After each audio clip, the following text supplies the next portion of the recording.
TFNB Your Bank for Life studio. Now, it's time for the Smoak Show. Presented by Texas Farm Bureau Insurance. We are Texas Farm Bureau Insurance, your insurance provider built by Texans for Texans. And we've been protecting families in our great state since 1952. TFNB, your bank for life, serving Central Texans since 1889. It's time for the Smoak Show on 365 Sports with David Craig and Craig Smoak. And good afternoon, 365 Sports, the Smoak Show, as you just heard, every afternoon, most every afternoon at 3 o'clock until somewhere between 5:30 and 6. Rez, Michelangelo, Flores running the mothership, Garrett Ross as well, Craig Smoak with me here in studio, and we do appreciate your time. We will get to a couple of unique stories today. One about Ole Miss trying to make sure they get the buyout money from a couple of players who left, and also Tennessee players suspended for 2 games in this day and age of what college football athletes can get and all the lawsuits. It's amazing. So that and much more from the Big Ten Media Days. Craig Smoak, good afternoon. How was your day so far today? Been going good. Just trying to get things in order and get all these like doctor's appointments and things like that knocked out while we have time to do so before it gets all crazy as hell here in about a month from now. But yeah, just enjoying the last little breaths of summer and gearing up for this upcoming football season, paying attention to Big Ten Media Days. I don't feel like there was anything too crazy that was coming out of that this afternoon other than kind of the normal. But yeah, it's been good little run here of the month of media days in July, and we're getting close to wrapping that part of it up. And then once we do that, well, it's shut down for fall practices to begin and the lead up to the actual season. And as we've documented nearly every day, but certainly talked about a bit yesterday, what a fascinating season upcoming it is. So, excited to be here and talking college football and whatever else we get into. Earlier today, I spent time with Baylor Director of Athletics, Doug McNamee. We've had him on once in the studio, once at Big 12 Media Days. You wrote that op-ed in the USA Today about college sports fans. And then also he was in the studio today as well. And one of the questions I had for him was what will he and how will he know if there's enough with the football program to move forward again with Dave Aranda, and we all have our number, but also it's much deeper than that, and he discusses that with me, and we'll have that on later on today in the show. I think if you're putting together a hot seat list and you don't have Dave Aranda at least number 2, if not number 1, then I don't really think you're talking with a lot of knowledge, because I think he's very clearly one of the hottest seats in America. We've said that pretty much every time we've brought it up. We've talked to Dave just a couple weeks ago at Big 12 Media Days, and he's as aware of that as anybody else. He's the one that had to meet with new athletic director Doug McNamee more than once to try to iron out what this was going to look like and what needed to be done. And yeah, there's not a surefire number of, well, if you win 8 games, then you are guaranteed to be the head coach again at Baylor. But I have seen a lot of interesting conversation about what people think it does look like. And some people think that it's 8. Some people think that it's 8, but it depends on who the 8 wins are against. Like, do you beat 8 teams that don't really matter and then you lose to all your rivals? Like, you lose to Houston, you lose to Texas Tech, you lose to TCU. Is that how it looks, or do you beat a combination of those teams?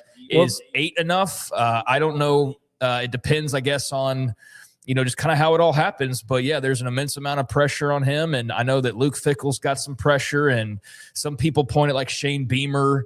And there's a few others that have been tabbed with that sort of hot seat label. But I can't imagine any are more real and turned up to the hottest they can be than Dave Aranda right now. Yeah, no doubt. He knows it. He's discussed it. He has said it. He knows that it can't just be somehow get to 6-6. But that's part of the interview I have with Doug McNamee, and also about Baylor and how much scratch money, revenue can they come up with. And of course, it all starts for every college, even those who are mainly college basketball type schools. It all starts with what you can do with the football team and the momentum you can gain from that. But it also means you have to win. Yeah, I don't think there's many, whether you want to consider us at times national or regional or local, we can do a little bit of everything and don't just stick to the big brands or stick to the small schools. We try to cover like pretty much everything as best we can. And so I don't know how many shows like this would start off with talking Baylor. Obviously, we've been based around them and cover them for a long time.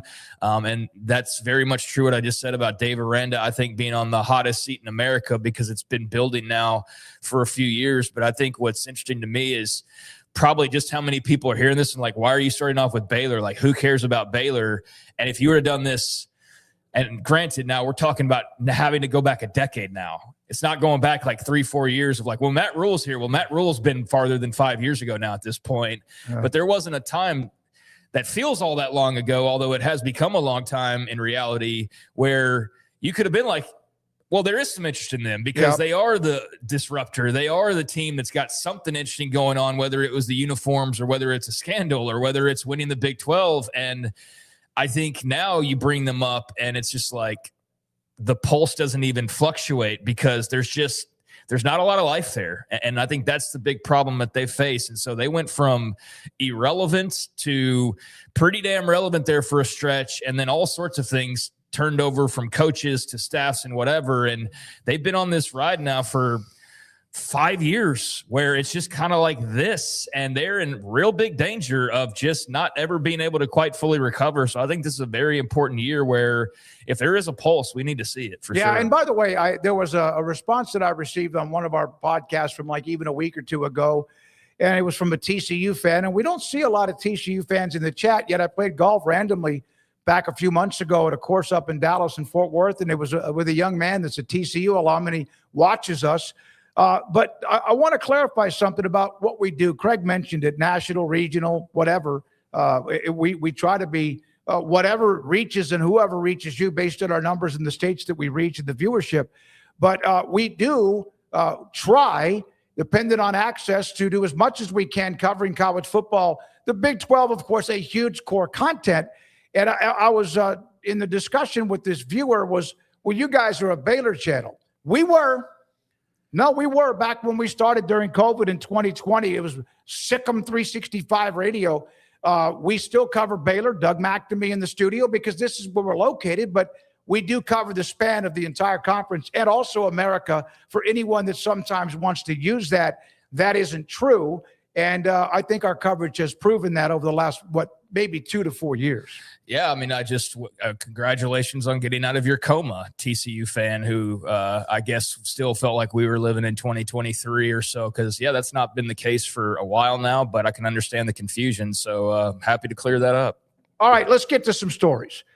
Yesterday, Trey Wallace, who was fantastic, by the way, from Fox and also Outkick, college football senior writer. Today, the Protect College Act, Protect College Sports Act, there was a deadline. Here are some notes. Ross Dellinger has been all over this. In fact, I saw Brandon Marcello, who's great at what he does covering college football, say the incomparable Ross Dellinger with some of the reporting even from yesterday. So here's the latest. Big Ten and SEC officials have not done anything. The deadline, of course, was this morning. Senate staff members to Yahoo Sports, major concessions were made overnight. At this point, with every passing minute, odds are slimmer that we can move the bill before the August recess. We've been working night and day to make the revisions they said they needed. Again, down at the bottom, the SEC and Big Ten officials did not expect to meet at 9 o'clock or be ready to have any decision by 9 o'clock. Meanwhile, congressional lawmakers have basically said that the SEC and the Big Ten are on the clock. There was no invisible line. It was this morning. And as of now, nothing has happened. In fact, they also, Big 12 SEC officials and Big Ten officials, that they're waiting on the updated final bill text that reflects negotiations from Tuesday, et cetera, et cetera, et cetera. One of the people on the Senate, Craig, we need an answer. That wasn't a superficial deadline. There's a lot that goes into passing legislation, a lot of work behind the scenes, and it just takes time. Yeah, we are not a a politics channel either, but can't help but have a lot of that intertwining and being a part of the bigger picture now. So I can't say that I'm surprised that they didn't get this done as expected. I think when that deadline was put forth yesterday, that it seemed pretty unlikely that would probably happen as quickly as it needed to happen. So I don't really know what any of this means other than it feels like we're getting closer to punting this entirely and go ahead and get Sankey and Petiti going on how they're going to self-govern themselves. I mean, that seems like it's probably the route we're going at this point. And yeah, there are more pressing issues in Washington, D.C. than saving college football. As much as I wish they would put that as a priority, I also think that, you know, all the other things about being just human beings and American citizens are actually more important than our love of college football. So how dare you say that? But you're right. Especially just, you know, right now there's just a lot going on. So yeah, they're busy with other far more important things. This has been going on, and I suppose there's a Hail Mary that could be thrown. And before we end the show today, there's some report that they've magically passed this, but I'm not going to hold my breath over it. And quite frankly, I'll just be happy when they just go ahead and nip this thing in the bud entirely, and we don't have to even waste any more time on it, because either it does pass or it doesn't. But either way, we can just pivot and watch college football and then revisit this at some point in the offseason or something. Please just put a bullet in the head of the bill if you want to, but let us know. Darren Heitner, one of the attorneys that's represented a lot of student athletes, this is what his response was today. And I think what he's saying, I think it makes sense. This is not something that you have, Rez. This is something that I printed out. The Protect College Sports Act is unlikely to reach a floor vote before their recess. If it does, it will likely either fail in the Senate or later in the House.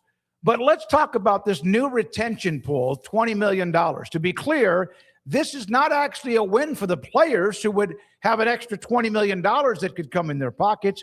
It's for schools, $20 million per school to pay guys. Not to leave is a restriction on movement, not a benefit.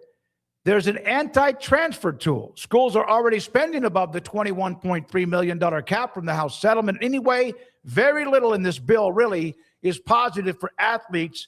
And of course, that's his job and that's his role, to protect the contracts of athletes who sign or get what they're supposed to do or want to transfer, or all of the above. Well, color me shocked that Darren Heitner didn't agree with the method of the NCAA trying to pass some rules that would adversely affect his clientele. So yeah, that's par for the course. We have a story about something like this. Darren Heitner specifically always chimes in and talks about why it's bad and it won't work. And I know for his benefit, his client's benefit, for the players' benefit, there's the push towards collective bargaining. And we know the schools aren't on board with that, although they might have to be at some point if they want to actually pass legislation. And I'm not dogging on him by saying what I'm saying there. I'm just spitting facts that every time they try to do something, he's one of the faces you can guarantee you will see saying, nope, this is why this won't work. Nope, this is why this won't work. I've actually advocated for the NCAA need to put his ass on payroll and say, hey, dude, help us figure out what we can do that would make sense. Like what somebody in your shoes would not shoot holes through. And the problem is, I think the answers to that are things that they don't want to actually do. And so we find ourselves an organization that has always kicked the can down the road to the point where they can't even see the can anymore. And then they come back upon it again and they're like, oh crap, I didn't realize this is what it's going to turn into. It's like, yeah, you did. You just delayed the inevitable, and you maybe didn't realize how much of a mess you were making by just continuing to delay the inevitable. So now they're trying to delay the inevitable, which could be collective bargaining or some other answer. I don't know what that other answer would be. And meanwhile, yeah, every solution is getting holes poked through it by every lawyer who is paying attention. So, I would think, why would they not have hired him or Ryan Mulvaney or any of these guys? Because they're all working as attorneys and other things. It's not just college sports, but why not try to get somebody that's the one who's ended up beating you up in the courtroom? Well, I think the answer is probably because either those guys don't want to do that because they've already got stuff to do, or they don't believe that there's a real way to do it that the NCAA will actually go along with, because their answer would probably be, you need to collectively bargain. And we know that they don't want to do that. And so they would probably say you need to make them employees. And we know they don't want to do that. So you can hire the lawyers, but if you're not going to take their advice, then what's the point? And I think that might be the issue, is that, yeah, the answers are clear. It's just the answers are not what you want to hear, but those are the answers. And so until you come up with a better solution, you can either just dig your own trench and just batten down the hatches and hope that you can somehow, I don't know, delay the inevitable once again. Or at some point, you're just going to take on so much fire that you have no choice but to crawl out of that foxhole and just go like, all right, we're waving the white flag. We gotta go ahead and call a truce here, and let's go to the bargaining table. And they're putting that off as much as they possibly can, but it does feel like you can only put that off for so long without something else coming into play that would make some sense. So, yeah, I'm not shocked by this. And again, maybe there's a Hail Mary, although at 3:16 Central Time, they're running out of daylight on July 29th to try and get something done. So here's a couple of stories about and telling the story of who we are, what we see, and what's going on. Now, in the days of college athletics, Ole Miss released a statement on former players Devin Harper and Princewell Uman-Mielen. Both of them transferred. Both of them signed new contracts in early January and transferred to LSU before the end of the month. They have not heard back from representation. They have not heard back from the players. There's a timeline on the here it is right here from Michael Katz. There's a timeline on when they signed, when they also decided to hit the transfer portal. Here's an example. Harper signed a new deal, revenue sharing, on January 6th. He then entered the transfer portal 8 days later. He then signed a scholarship with LSU 2 days after that. Letters have been sent from Ole Miss to him, to LSU, who then, of course, LSU denied payment, stating that they are not party to the contract. Same thing with Uman-Mielen, who also signed a deal on January 3rd. He then entered the portal on the 20th and then signed a scholarship the next day with LSU. They're just trying to get the money back. And right now, that's a lawsuit as Mississippi tries to get that money. And I'm sure this could take a while. I'm not so sure. You should be able to pronounce that name far better, considering how many of them there have been. There's been like three brothers that have rolled through here. I love the name. It's a great player that we've been covering. All princes. I got to tell you this. I think with some names that look like they're complicated, but they're actually not. If you heard them like immediately, it would be easy. And then when you try to hyphenate it or phonetically spell it out, it makes it more difficult instead of just saying the damn name. That's what happens. Well, there's been a full flood of that family throughout the college football ranks over the last several years. So we've been saying that name a lot. But, yeah, I mean, this seems pretty clear cut. Ole Miss just wants the money that you agreed to contractually. I don't think this is we want those guys to be banned from playing college football. We want them to be forced to play for Ole Miss. They're saying, no, like we agreed to a contract when you signed with us.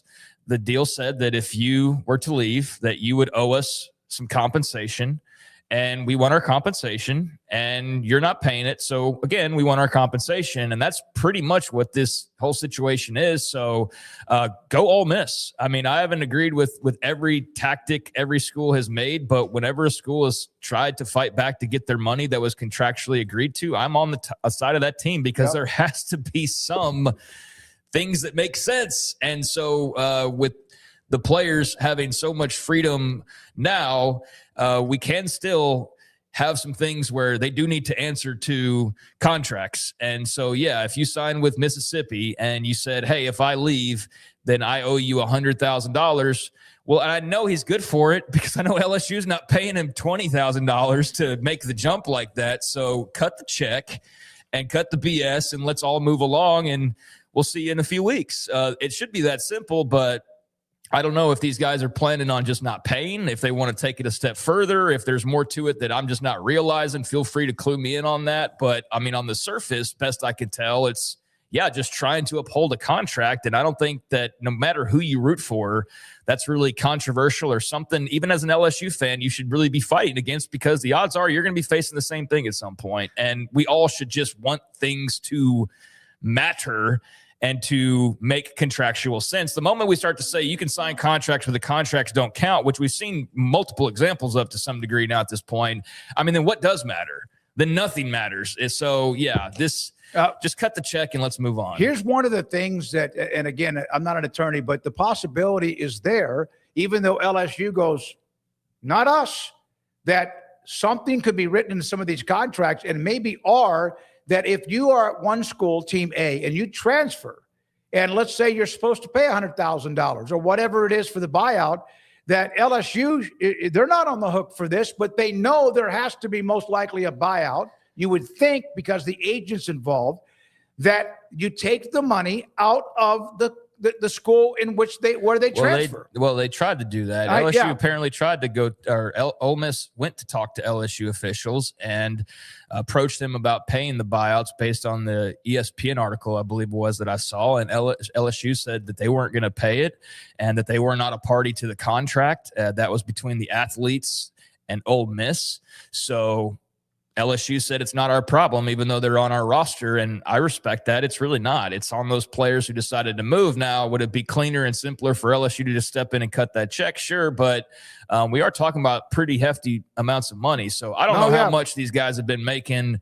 how much was up front, how much was bonus, or whatever the agreement was, but you are looking at like several $100,000 that they are wanting back from these guys. So I can see where if you were Devin Harper, maybe you don't have $400 and whatever $1,000 to cut in your bank account right now. Maybe that's part of the problem. I don't know.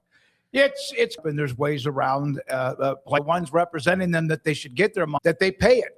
Like, for example, when Brendan Sorsby decided in that particular agreement. Then there's this one. That one's a little bit different, though, from the standpoint of all that came after that, because now you've got the whole situation. And we didn't talk about it yesterday, and I doubt we maybe talk about it today. But we got it. Yeah, okay. we got it in the show. I mean, that one's got a few more layers to it. I know what you mean, though, of like, what do you mean I have to pay money back? It's like, well, think all the contract, and you signed it, and it said this, and it means this. And so I think it's very important that ultimately Ole Miss gets their way here. And I would say that for insert the school, because, again, I just think the contracts need to matter. And that's just a lesson that these players, whoever, should learn and should be it's common sense. Yeah, it is. Okay, common sense. How many millions of dollars is it a year now that schools who are a part of the House settlement can get up to, $21.3 million towards paying players, right? Revenue sharing. Yeah, I forget the exact number at this point. I think it's now up to 21.3. It was 20.5. Players are getting paid left and right. Fine. It's their time because they didn't get a dime for a long time, even though there was the education, et cetera. The NCAA, after all of what we've seen, all the money that has been paid to players, everything that's out there, and even having attachments to agents because there are now contracts, has suspended Tennessee star linebacker Arian Carter 2 games for accepting $427 for a flight which he actually repaid during NFL pre-draft process. Josh Heupel, of course, has been very vocal about this, including at Big Ten Media Days. He paid the money back to the agent. You're allowed to have agents. You can get now millions of dollars, or some can, and he's going to get suspended for 2 games for a $427 flight. And Craig, the reason he went to that pre-draft process was because he was trying to be drafted, wanted to be a part of the NFL draft, wasn't sure about himself physically because he had been through an injury, and then the NCAA is going to suspend him 2 games. Well, I can tell you've been reading Twitter by how vocal you're getting over this and angry because Twitter was very angry about this. No, I've got the whole story. I read it. Yeah, no, I saw a big reaction from Trey Wallace, our buddy, and various others. I can't believe the NCAA and this, that, and the other. And yeah, when you just see it's over a $427 flight ticket that he did repay, it does seem pretty silly. So he had a foot injury last year. He declared for the NFL draft. He re-aggravated the injury, needed surgery, and after that decided that he was going to come back. So, I see Josh Heupel's point on this and everybody else who's kind of like up in arms over it. I also see the NCAA side of what's like, dude, you declared, you started going through the process. You only decided to come back after you got hurt.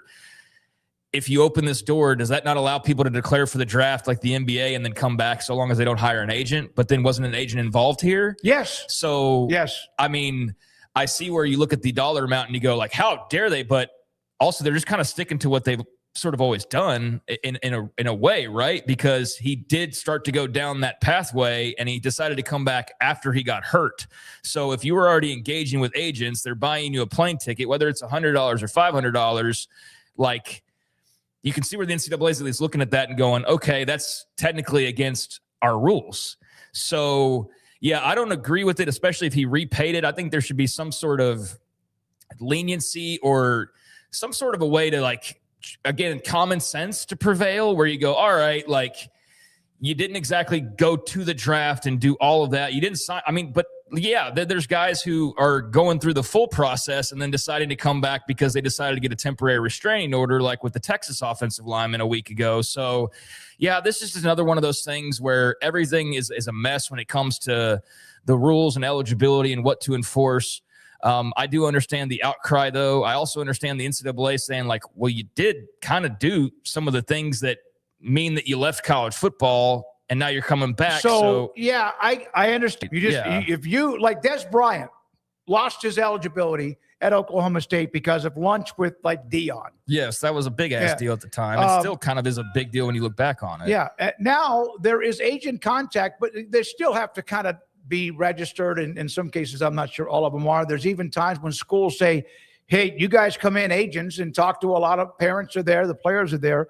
He's being penalized for crossing what some see as a blurry line right now in the NCAA rulebook related to amateurism in the NIL era, when college athletes are paid millions of dollars, provided perks within the rules, and the fact that they all need, pretty much, not all, but need an agent to kind of help the landscape of what's next for them. Well, that's all I'm trying to say. I'm not anti-Arian Carter here, and I know that they actually try to give him a bigger punishment. Tennessee kind of pushed back, and ultimately we've got a 2-game suspension. So that is one less game than was originally planned. So there's the positive, if you're looking for one. It's not 3 games, it's only 2, and you are going to get him back if you're Tennessee, which is a big boost. So that's great news that he'll be able to play. But yeah, people are up in arms over the 2 games. And I'm not siding with the NCAA. I just think you said the right phrase there. There's a blurry line. And, like, I don't even know anymore of how to view the line because, yeah, on the one hand, you withdrew, you repaid the plane ticket. It's less than $500. We know the millions of dollars that are being thrown around. Hell, the 2 LSU guys we just talked about, they owe equivalent to about $1 million total based on the articles I was reading, which is probably part of the problem about why it's not getting paid back. Is I don't know that either one has $500,000 laying around. But, yeah, this is just sort of, I think this falls in that gray area where it's like, but you had an agent. And you were going to the draft, and the only reason you came out was because you got hurt or further worsened your injury. And I'm sure it was probably more lucrative at that point to come back to Tennessee, which is why you did that, and better for your career. So I get all of that. But, yeah, it falls in this weird gray area where it's kind of pushing the envelope where you get it, but it's also not so far across the line that you're like, I can't believe it. Like, it's weird. Here's what is weird to me. That they probably had to spend a few hours on this case, right? On his eligibility. I get that they still need to make sure that the rules are the rules are gone. And in this case, Arian Carter is going to pay for a ticket that he paid back, $427. Did he cross the line? Maybe in some cases he did. It's like, are you speeding at 60? If you're in a 55. But with all of everything else that's going on, to me, that this was even on their table, on their plate, or on their to-do list is what probably bothers me more than the fact that they nailed him for 2 games. Yeah, I mean, I don't know that you rank the cases by precedent. I don't know how this came across their desk, and I'm certainly not feeling like 2-game suspension, what was originally 3, is valid for a $427 flight. I do think that's a bit extreme. I wonder why he didn't just have that money to pay himself rather than going through an agent. That would have saved some time here to not have the agent pay a ticket that you think he'd very easily be able to pay. But I don't know his financial situation. So, yeah, it falls in that weird, blurry gray area where we kind of know the rules, but we're not sure anymore because the rules have become even more blurred and more gray. And what seems like, would have been a major deal like 5-6 years ago pretty clear violation. Now there's so much money being thrown around. It's like, dude, it's a plane ticket. Who cares? And he paid it back. So especially who cares? So yeah, I definitely see the pushback on this. I also see where the NCAA is just trying to maintain a norm of just like, it doesn't matter if it's a $427 plane ticket or if it's a $400,000 amount that you haven't paid back to Ole Miss. Like, we treat it all the same and we litigate it all for better or worse, normally worse in the NCAA's case. So I think I saw quite a few of the initial responses, like just soon get an injunction, which who knows, maybe that's what's next, but could be worse, I suppose. And yeah, definitely one of those stories where you just sort of scratch your head and wonder where we are with what matters anymore as far as punishments, because this 2-game suspension that was 3 is heavier than things that are far more egregious. I feel like that go unpunished or maybe would get you a game. So yeah, it's weird. Here's what the NCAA, Craig, sent to Trey Wallace on him trying to get a clarification.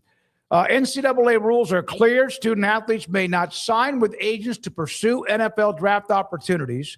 And this student athlete knowingly violated those longstanding rules. When the student athletes violate NCAA rules, the school declares them ineligible and works with the national office to determine requirements for reinstatement, which can include repayment and or withholding from competition. He repaid the ticket, also still withheld for a couple of games. I guess I maybe took it for granted on what agent contact players can now have, because you're telling me, let's just pick a player. You're telling me that any school that has some guys that could be NFL draft picks, 1st round or 7th round, or even undrafted free agents, that they haven't had agent representation as they enter what could be their last year of college. I don't think of many that don't have that. So that's what maybe I am not clear on exactly what the rule might be. Well, I think it's pretty clear there's a difference in having an NIL agent while you're in college for college to get paid by the college versus hiring a guy to get you money in the NFL. That's the difference. It's not like he had a college agent, and I'm not anti him in this case. I'm just saying that it falls into that weird blurry area where a lot of the responses I saw, I mean, hell, it was Pete Thamel. Let me pull this up. Big news for Tennessee, which will certainly push back. Here's the damning quote, though, about all this. Surprising development in an era that's generally unregulated. There you go. So you're surprised that it got regulated, and now that it's getting regulated, you're like, well, what do you mean? What are you regulating? So, like, I mean, come on. I get the pushback, and I agree that it's a pretty severe punishment, but it's like, okay, so when they do try to do something, it's overboard, and oh my God, NCAA, didn't you realize we're unregulated now, even though no one said that officially? And the moment they don't do anything, well, what the hell? What are you good for? You don't do anything. So yeah, Sankey and Petiti, break away and start something that maybe will make sense, because yeah, the NCAA at this point, nobody seems to respect its authority or its way of doing business, or even feels like they have any authority to do any business. So to see a major college football reporter go, surprising development in an era that's generally unregulated, I think everybody's just shocked they actually did something. Well, and they don't know how to react to it. I cannot be hypocritical by saying, boy, I wish that there were some ways to cut things down, and then they do. One of the takes from Trey in his article was also that the NCAA might have a little bit of something for Tennessee, because they are the ones that sued the organization in order to steer them away from potential penalties related to recruitment of Nico Iamaleava just a year or two ago. Yeah, I mean, Tennessee's no stranger. They've had their dealings before, so I'm sure they have the lawyers ready to go to maybe follow up on this and, I don't know, reduce it to 1 game or no game suspension. Not sure where they will try to take this, but yeah, it does seem pretty heavy-handed of a punishment for something that's pretty minor, but that was less part of my reaction, and more of it was people being shocked that they actually tried to enforce something, and then being upset when they tried to enforce something, and a whole lot of, what about Michigan? What about so-and-so? And I get it, and that's the mess they find themselves in that they'll never fully entangle from, is that it's just, there's way too much gray, and there's way too much unevenness as far as what certain things should be punished with. And it's, I mean, at this point, you almost feel like, even though the schools are the ones that do run the NCAA, ultimately, it almost feels like we should just start something over, even if it's almost the exact same, and just change the name so that it feels different and gives it a chance to actually survive because there's just such a stigma around the NCAA now. No, you're right. In fact, from the chat room, does it matter? They will lose in court if Tennessee was to try to org Arian Carter. Here's another one, another dumb, outdated rule that will get thrown out. Here's another one. So wait a minute, they're enforcing the rules. So isn't that what they're there for? Exactly. Although, like Craig mentioned, and then General Ursus, Tennessee fan, so he's got a little bit of waiting on him. a little in the game. What pisses me off is that they don't do anything on major stuff, and then something petty like this, poof, they put their chest out like a chihuahua. Yeah, I think that's kind of what I was referring to a second ago with the whatabouts, like the what about Michigan and all that's going on there, and how can the NCAA not do anything about the various stories that have come out of Ann Arbor, going back to Harbaugh and all of that stuff. So, yeah, I totally understand that point of the guy gets into NFL agent situation, has a plane ticket bought for him, and that results in a 2-3 game suspension, really. And Michigan's got this thing, and it feels like nothing's been done to them, or whatever example you want to use. No, I totally understand that, and that's what's confusing, and that's why I keep going back to the gray area thing, because nobody knows what to make of anything anymore. Nobody knows what the rules are really, because there's clearly maybe the top national reporter in college football is like, I didn't even think there were rules anymore. Yeah, it's basically what Pete Thamel said. So it's like, okay, well, if that's where we are, then yeah, we probably need to burn this thing down, rename it, and reorganize it. And whether Sankey wants to do that on his own or Petiti or whatever, and then everybody else follows suit, I don't know. But yeah, the NCAA does itself no favors. Yeah, you think the SEC would have dinged them if they had their own governance? Well, that's the thing, is that with this story is a good example, because every Tennessee fan, or people who are also in agreement with Tennessee fans, are automatically saying, well, go and sue them. Okay, well, under the new arrangement, Greg Sankey, now maybe the punishment wouldn't be this heavy. Maybe it would just be like you miss the first half of a game and everybody would go, okay, that's cool. It's more about the 2 full games versus it's a half a game or something. Here, RJ Choppy, you know RJ. Go ahead. I was just going to say that maybe they deliver a lighter punishment, and based on the rules they set up, it says if you sign with an NFL agent, but you withdraw and you come back, and it's found to whatever, then you have a half a game. And everybody's like, okay, well, he got a half a game because that's the rule. Yeah, but and instead, also, repay. Or you repay or whatever, which he did. So instead of it just being that clear cut, it's like, did they throw a dart and land on 3 games? It needs to be in writing. It cannot be smudged. But also, it needs to be enforced. Right. That's the gray area. But also, this is an example of if that new way of the world were to take place, and Greg Sankey were to say Carter is suspended for 3 games because he was with an agent, Tennessee can't turn around and go, we're going to go sue them. So that's the difference in what would be versus what is now. By the way, RJ Choppy, he works at 105.3 The Fan in Dallas. He's a Tennessee alum. He said, we are literally the only school that still loses to the NCAA. I put the demon face up there. All right, when we come back, Ari Temkin from Big 12 Radio on TuneIn. Later on, it's Stephen F. Austin football coach Kobe Carthel on what's it like at that level in this day and age of college football. And we'll also hear from Doug McNamee, the director of athletics at Baylor, on many things, college athletics and more. Craig Smoak, David Smoak, The Smoak Show. And this is 365 Sports. I spent the week in Utah, as I've told you, on the golf trip. John Proctor, Pete Buttress were there with me. John Proctor is the one that 20-plus years ago opened up Home Place Interiors. And I learned a little bit about his business, as he now has Selena and Stephanie who own it, but he is still there most every day, along with Katie. But he kind of taught me about the business, how his father was a part of the business, and some of how he learned about the carpet and flooring business. Home Place Interiors, been around a long, long time. Beautiful, one-of-a-kind area rugs to custom window treatments. They can help you find what you need, whether it's a condo, a place that you rent, or even the possibility of a home that you own. A rug season every day at the Home Place Interiors. They have largest selection of area rugs in town. Stop by to check out their inventory, or let them design a custom rug for your home so that it's exactly what you want, but they have a tremendous variety of rugs, carpet, and much more flooring inside of their store.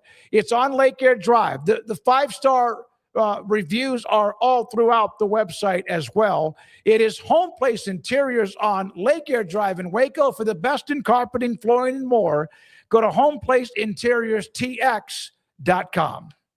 Green Texas weather calls for Ray Broker, your Lennox premier dealer. Sign up for our year-round comfort plan and keep your home the perfect temperature no matter what the forecast is. Call or visit raybroker.com now. Ray Broker, your air conditioning and heating specialist. Make this the summer event at Allen Samuels in Waco. Get behind the wheel of an iconic new Dodge Charger RT and score $5,000 in savings. First responders and military members get an extra $500 bonus. Allen Samuels Dodge. Come by, let's be friends. Serving Central Texas since 1889, TFNB, your bank for life, takes pride in being more than a bank.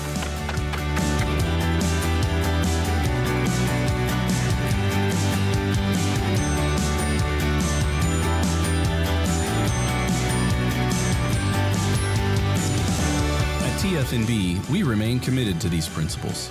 If you value them too, come join us. TFNB, your bank for life.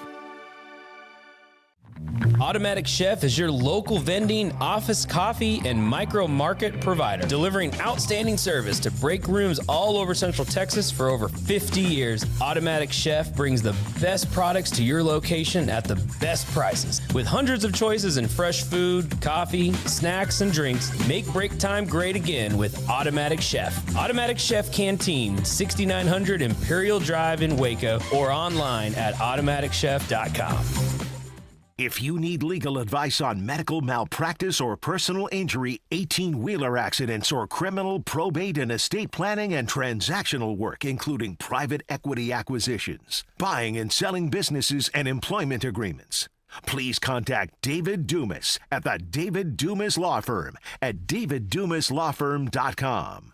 This 3 o'clock hour is brought to you by QC Kinetics. Feel better, move better, live better with regenerative medicine using your body's own healing abilities for natural pain relief. No surgery, no drugs, no downtime. With locations in Dallas and Houston at QCkinetics.com. It's time for the Smoke Show on 365 Sports with Craig Smoak and David Smoak. Here we go, 365 Sports on this Wednesday afternoon. And Ari Temkin, Big 12 Radio on TuneIn, usually weekly, hopefully during football season, will be a weekly guest with us. We get him on as much as possible. Ari, thank you very much, and we appreciate your time. Let me ask you this. When you saw the patches of the jerseys and the money that some schools were getting yesterday, Ohio State, Notre Dame, and even Illinois at $5 or $6 million a year, did you wonder at all about the Big 12 and the deal with Monster, and was it enough in your opinion? I saw him on the screen, Rez. It dropped it. Okay. All right. Well, you and I can talk about it until he comes back. We did a little bit, but your thoughts about that as well. With Doug McNamee, he'll explain his side and his point of view later on today. I think it'll all come out in the wash. I mean, let's see what some of these other schools sign as far as deals go in the Big 12, and let's see what these other leagues end up signing as far as deals go. If the SEC goes and signs a deal where it's $10 million per patch, then yeah, that'll be different, and you'd expect theirs to be larger. But if it's that much larger, then yeah, that'll be another sign they're getting lowballed. I think we're comparing apples to plums a little bit.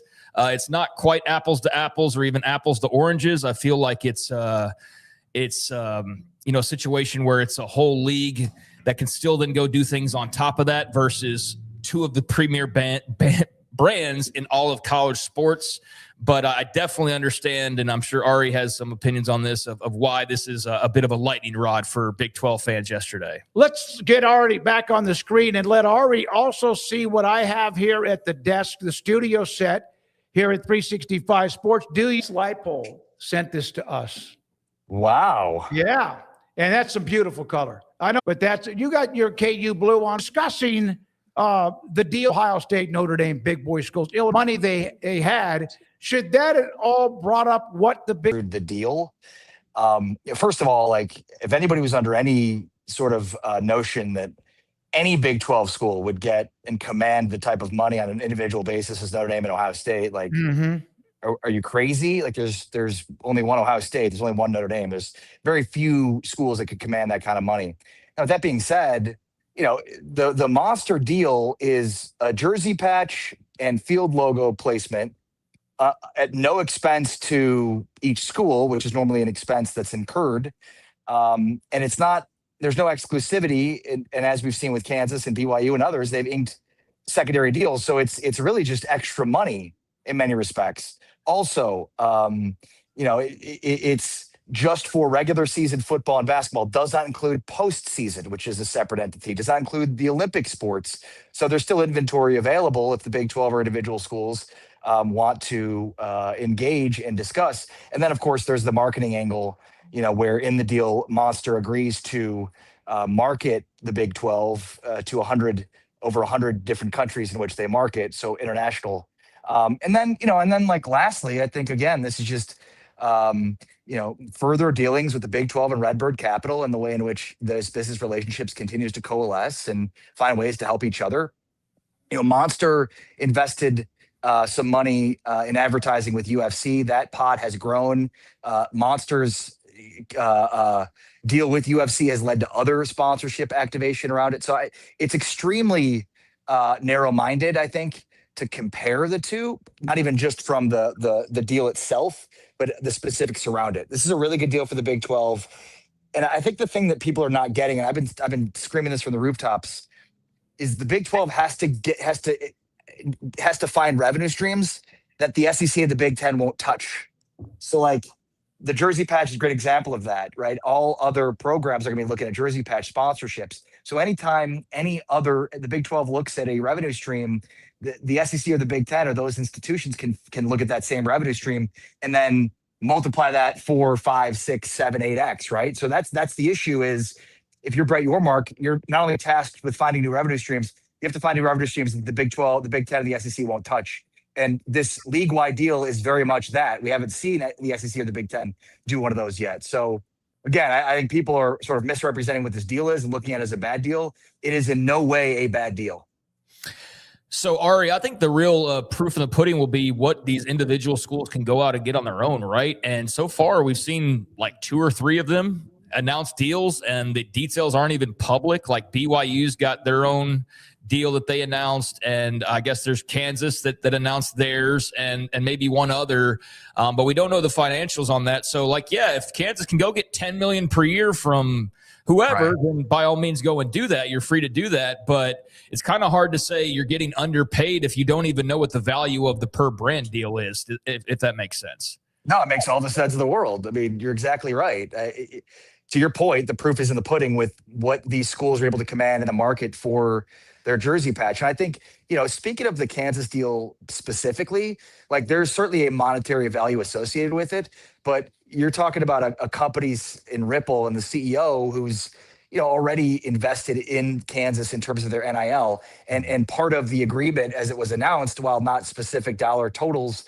talked about reinvesting that money into NIL. And so, I think there's a larger piece at play here. It's in some ways a novelty item for CEOs, business owners that want to be boosters, want to help from an NIL collective standpoint, and it gives them the added value of having that branding.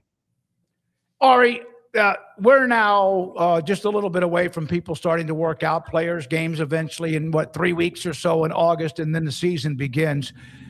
It does appear to me that the Big 12 with Tech and BYU, and then whoever else wants to join that fray, the chances, would you say, since all of the realignment, better now that they could get 2 in because of anything they've done, or is that not any better than it was when Arizona State got in and then Texas Tech got in and BYU did not?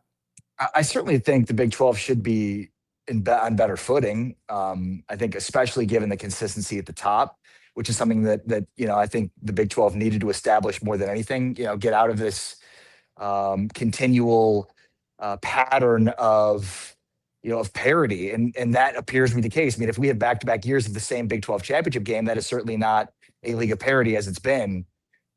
We've spent a lot of time on our show talking through just some of the minutia that seems to continually play in the favor of the SEC. You know, the SEC had 5 teams make the playoff last year. I'm not telling you guys anything you didn't know. They had 2 wins. One of those wins came with an SEC matchup, but the other win was Ole Miss over Tulane. So you're telling me if the Big 12 got 5 teams in, they could do the same thing, beat Tulane and then beat itself. The strength of schedule metric was the telling piece that we talked about today. You know, on ESPN's FPI strength of schedule metric, they did the top 20. All 16 SEC schools were in the top 20. Saw that. Yeah. I mean, it is insanity. And basically, it's this idea of, well, we're the best. Well, why? Because we have the hardest schedule. Why? Because we play all SEC teams. Huh? Like, to me, it feels like a massive conspiracy where it's like all of these talking points are going to be added up over the course of time to like continually prop up the SEC. Look, I am not under the belief that the Big 12 right now is in a better position than the SEC is from football, okay? I'm not trying to say that at all. What I am trying to say, though, is the Big 12 has closed the gap on the SEC, and we're not sure by how much. And the only thing that's propping the SEC up right now is just their own PR. It's Nick Saban. It's all these ESPN metrics that are seemingly made up in order to continually prop up the SEC. In terms of your question, I don't know that we're any closer. I felt like a year ago, I was going on shows and saying, I feel pretty confident the Big 12 is going to get 2 teams in. I wish I were that confident, but I've seen this play out now multiple times to where like BYU should have been more firmly in the conversation the last 2 years than they've been. I'd like to be optimistic, but I think it certainly starts with winning some of these big non-conference matchups. I mean, especially when it comes to Utah, Arkansas, when it comes to Arizona State, Texas A&M, when it comes to BYU, Notre Dame. You know, you win those games, I think you're in a much better position. But again, like it feels like no matter what you do, the goalposts are continually moved backwards. And for the SEC, the goalposts are just moved forward. You know, the SEC used to say like, well, look, we're the best because we win. And now that they're not winning, they're going with a bunch of other reasons. And the proof is in the pudding once again. Ari, kind of backtracking a few days, I know that there wasn't much to it other than just the text being put out there, but did you have any thoughts on the Cody Campbell, Brett Yormark exchange that became public with him basically warning the commissioner about Cincinnati and Scott Satterfield talking too much? What were your thoughts on that, if any? Yeah, I mean, look, I think Cody Campbell and the Big 12, I would imagine now you're probably more persona non grata. I don't think this looked good at all on Cody Campbell. And then, you know, I think Brett Yormark probably took the right approach, right? He was basically threatened by Cody Campbell. And then Cody's like, by the way, I'm off and I'm going to Greece now for a week. We'll talk when I get back. And Yormark is probably like, I mean, this is just a battle of egos at that point, right? Like nobody talks to me like that. And then he goes to them. And I agree with that entirely. Like, no, that's not how this works. We're not playing that game. And, you know, I think everything that Brett Yormark and the Big 12 have done have been above board. And I think it's pretty obvious that everything Cody Campbell and Texas Tech have done and under the guidance of Cody Campbell have not been. And, you know, I think this gives you pretty clear evidence of it. I wonder if Cody Campbell even knew that as the director of the chairman of the Board of Regents, that basically made him subject to Freedom of Information Act subpoena, where his text messages in reference to Texas Tech could then be viewed publicly. My guess is he had no idea that was even the case. Yeah, I've said this before about Cody. It's obvious that Cody is an extremely smart individual, right? I mean, he's a billionaire. He's built a business. Like, he's clearly smart. But I subscribe to the belief that I would rather be thought of as a fool than to open one's mouth and remove all doubt. And that is simply a volume game. And we know this better than anybody, right? Like, Smokey, you and I and Craig, like we've been hosting shows for a long time, 5 days a week, 3 hours a day, right? Like, you're liable to say some stupid things over the course of those hours. It's just the nature of the beast. And with Campbell, it's like every time they put a microphone in front of his face, he's willing to talk. And the more he talks, the dumber he sounds on certain things. And so it's the same kind of thing. Like, I would rather you not be so public. His arrogance and confidence is shining through. And I think in some ways, there's some things he has no idea that he's talking about, and he's contradicting himself entirely. I'm just simply warning him, like, if you want to be in our business, you're bound to say stupid things a lot, like we do, which is just the nature of the beast. The more you open your mouth, the more liable you are to say stupid things. And I think that's the case with Cody. Yeah, that's the case. And we're on the clock. And also, this is recorded every day and live every day. And And yeah, there are times Right. I get dinged on that as It well. happens. It happens. It's the nature of the beast. It's 5 days a week, 3 hours a day. Do the math. That's a lot of talking.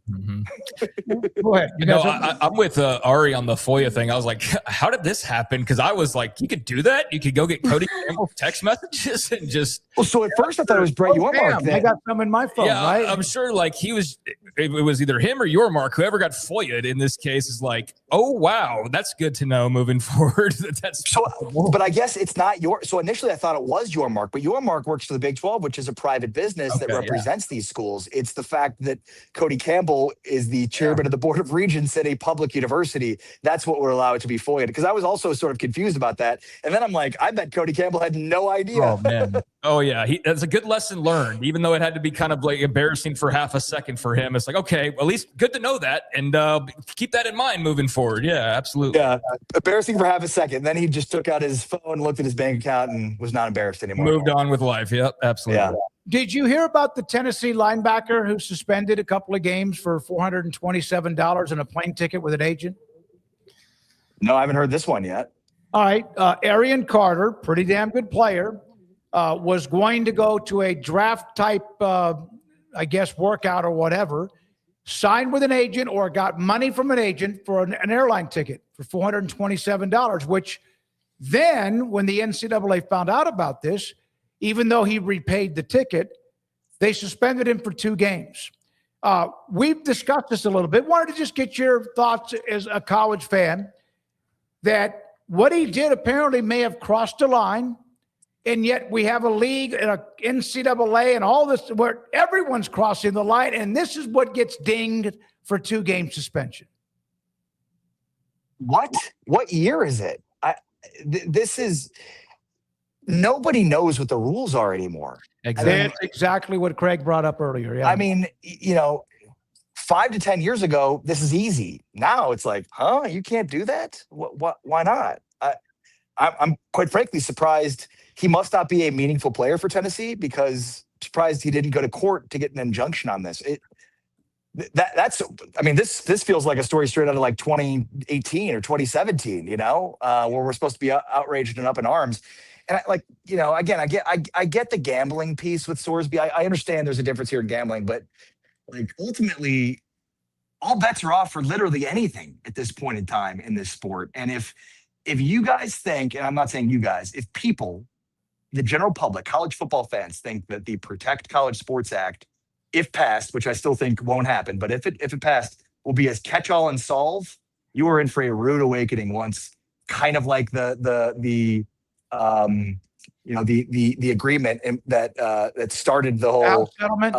Exactly. Kind of like the House settlement. Like there as old as college football is, paying players under the table is that age too.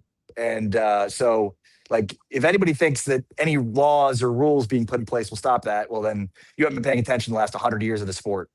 All right, you to that point where you're ready to games. We got a buffer, so we still want to take a little time off, or at least relax because it's coming right down the pipeline, and there won't be any break once we get to mid to late August. Yeah, I cannot wait. Next week, I'm heading to Colorado for the week, and as you guys can see, I'm standing outside. I'm standing outside a movie theater right now. I was about to go see Minions and Monsters. Can't wait. Oh, okay. Super excited. But like it's like 85 degrees right now where I'm going in Colorado, or 80 degrees right now where I'm going in Colorado, and I'm sweating outside. It's hot. I'm ready for football. I'm ready for it to not be so hot. Yes, bring on the games. Even, I'm doing some Cowboys work again with Haymaker, which is Ben and Skin's new platform. And like even just having like training camp press conferences to talk about was like a breath of fresh air, like it wasn't football, but it was as close to as we've gotten to any of this offseason stuff. So yeah, the chatter, I'm ready for it to be done. All right, buddy. Thank you very much. Have a great day, Ari, and enjoy Colorado. I was in the mountains of Utah last week, and it was spectacular. Although where we were, it was not cool. It was hot as hell, but a dry heat. So enjoy. Dry heat's better than what we got here. You know that. Take care, guys. I know. No question. That's Ari Temkin, Big 12 Radio on TuneIn with us with the show here on this Wednesday afternoon. Yeah, so on a couple of things on the jersey patch deal, I think that's just going to be interesting just from just a fan sitting back and watching all the announcements that you can anticipate are going to start being made here over the next several weeks. I don't think it's going to be like a daily drip of people announcing jersey partnerships, because I think there's probably still a lot of those deals being worked through. But Ohio State and Notre Dame, I mean, two programs that you thought, oh, well, maybe they won't take the easy money. It's like, guess again, they're going to do it. And I think one of the only teams you could say would maybe not do that is Texas. And yet, did you see the note about Texas's SEC patch? Is that it's moved to the center of the jersey, right below so it's like right here on the collar, and that's led some to believe that that's cleared up some space for a nice jersey patch, because now there's a big vacancy there where the SEC patch once was. So, I mean, if anybody was going to hold out, it would be a school like that. But I think ultimately every school is going to follow the easy payday. And I think what Texas is probably just waiting on is being able to say they're the biggest contract of everybody. So it's like, all right, so Notre Dame's at 17. All right, we'll see what A&M announces. And then we'll come through and we'll have like a million more than that, or something along those lines. But I'd imagine like A&M, Texas, somebody like that will top what we saw yesterday. And that'll be a new race in college sports. But I am interested to see just all the rest of the announcements and kind of what the trends are and what some of them look like and what some of the more fun ones are, and then what some of the kind of grosser ones are, even though the jersey patch in general, no matter what your advertiser is just gross for a college football fan like me. But I think when it comes to the Big 12 patch in particular, there is a slight difference because it's the league. But I do understand where people are like, well, wait a second, it's only $1 million. Well, if you're Kansas, then go out and get $16 million from your jersey patch sponsor. Like Ohio State's 17, Notre Dame's 20, whatever. The Big 12's getting 16 million. It's not just 1 million it's 16 million. Well, it's overall. 1 million per school is what I'm saying. Yeah. Absolutely. So, I mean, that is a drop in the bucket compared to what Ohio State or Notre Dame are getting, but it's not the individual school. And so I think we need to see, do other leagues announce deals? And if the ACC announces a deal that's league-wide where they're going to put whatever logo on the ACC shield and they all get $5 million, then the Big 12 deal absolutely freaking sucks. But if nobody league-wide announces it and they're the only ones, and so their league schools got an extra $1 million because they decided to do it, which I find hard to believe, because I think at least the lower leagues would probably, they need money just as much. They'll probably do a co-branded deal. But let's see if the ACC, SEC, Big Ten announce a league-wide deal, and if they're getting $5 to $10 million and the Big 12 is getting $1 million, then that'll be an awful look for your mark. But until then, it's not the sole patch. I didn't mean soul patch. It's not the only patch you can wear. So the schools can go cut their own deals and make up the difference with what they think they're deserving of. But you see, there's a lot of schools. Most have not announced deals. I think it's easier said than done to get this quote unquote easy money. And I think the big complaint I saw about the Big 12 patch was, as much as anything, was them kind of setting the ceiling so low, where now there's going to be companies going, well, hell, they're paying $1 million per school for the entire Big 12. Why should we give the ACC $5 million per school? That's probably what most people are pissed about, is they didn't raise the bar a little bit higher for everybody else. But let's see what some of these other deals look like before going too crazy on it. But I definitely see the point people are making about it being a bit low. That's another question that I asked Doug. What do you know what is the right number for whether you're Texas Tech, Baylor, Utah, whoever? That's part of the interview I have with the Baylor AD in about an hour. Well, a little bit less than an hour, actually. Well, do you want to talk about? Yeah, I want to do one more thing about a patch. Okay. And then we can give it. Amanda Kristovich, great, unbelievable what she does, and she's been on with us Front Office Sports. I filed a public records request for a copy of Ohio State's jersey patch deal contract with J.P. Morgan Chase. Okay. Within minutes of filing my request, I received the following rejection, stating the university does not have a copy of the contract. The agreement, Amanda, the agreement is between Chase Bank and Learfield. Therefore, Ohio State has no responsive records to your request. Okay. Does that bother you? I don't care. It's just an update because it is Learfield and with JP Morgan. And so I don't know if she then can do that, because I don't know how all that Freedom of Information Act works, but Ohio State's not the one that is going to respond to that. Well, I really respect her work and the digging that she does. I personally don't really give a damn too much about like the exact numbers and all of that, but I'm sure people who are in the business are very curious about that and how the deal's arranged. And so, yeah, Ohio State gets to stay out of the way and not off the books, but out of the look in there. And it's more about the companies themselves that arrange the deal. So that's probably good for Ohio State. Beyond that, I mean, yeah, it's close to $20 million a year. It was the best for how many hours that was until Notre Dame topped them, but they're both making off like bandits and getting nearly an extra $20 million a year apiece just to wear a patch on their jersey. So you can see how enticing that is, even for schools who, you want to preserve history. And Mark and all Harlan, that. when he answered the way he did, I said, okay. It's $1 million more than you had is basically what he said. So, yeah, I agree with that. So I think for the Big 12 schools, like, we don't know the details of Kansas's patch. We don't know the details of BYU's patch. Are they only getting $1 million apiece? Because then it makes you look real stupid if you're complaining about it. Because if you're only getting $1 million by yourself, then the Big 12 got $1 million for you. But if you're going off and on your own, BYU's getting $12 million a year. They're getting like borderline Big 10 school patch money. Then, yeah, they're probably getting undervalued a little bit overall as a league if one school would command that much. But, I also think it's just people are looking for something to have a crisis over sometimes as well. So who will end up? And we have to break. We do need to break. We don't have a guest again until Kobe Carthel, SFA, joins us at 4:30. Who will end up with the largest per-year deal for a patch? Will it remain Notre Dame and stay Notre Dame? Or will someone like Texas or whoever, will there be one more team that gets above that number? I think it'll be some pissing contest between the Longhorns and Aggies like usual. I mean, they're the two richest brands by some metrics. And I think the two that obviously constantly want to one-up each other and have lots and lots of business connections. Not that Michigan doesn't. Michigan could very well be the team that does it, but I don't think they're going to get like tons more than Ohio State got.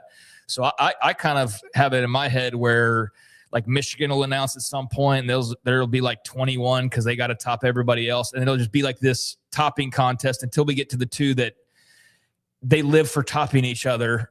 And it'll be Texas and A&M duking it out to see who can get $25 million per patch. I think that's where I kind of see all that going. I saw somebody in a fake account, a parody account that said Michigan had signed a patch deal and someone went running with it, and it was just somebody that was playing games. All right, when we come back, notes from Big Ten Media Day, Kurt Cignetti on Indiana and a couple of other programs, including Lincoln Riley on USC. Got an update on that. Remember the deal that the collective at Nebraska tried to get through the College Sports Commission? It was denied.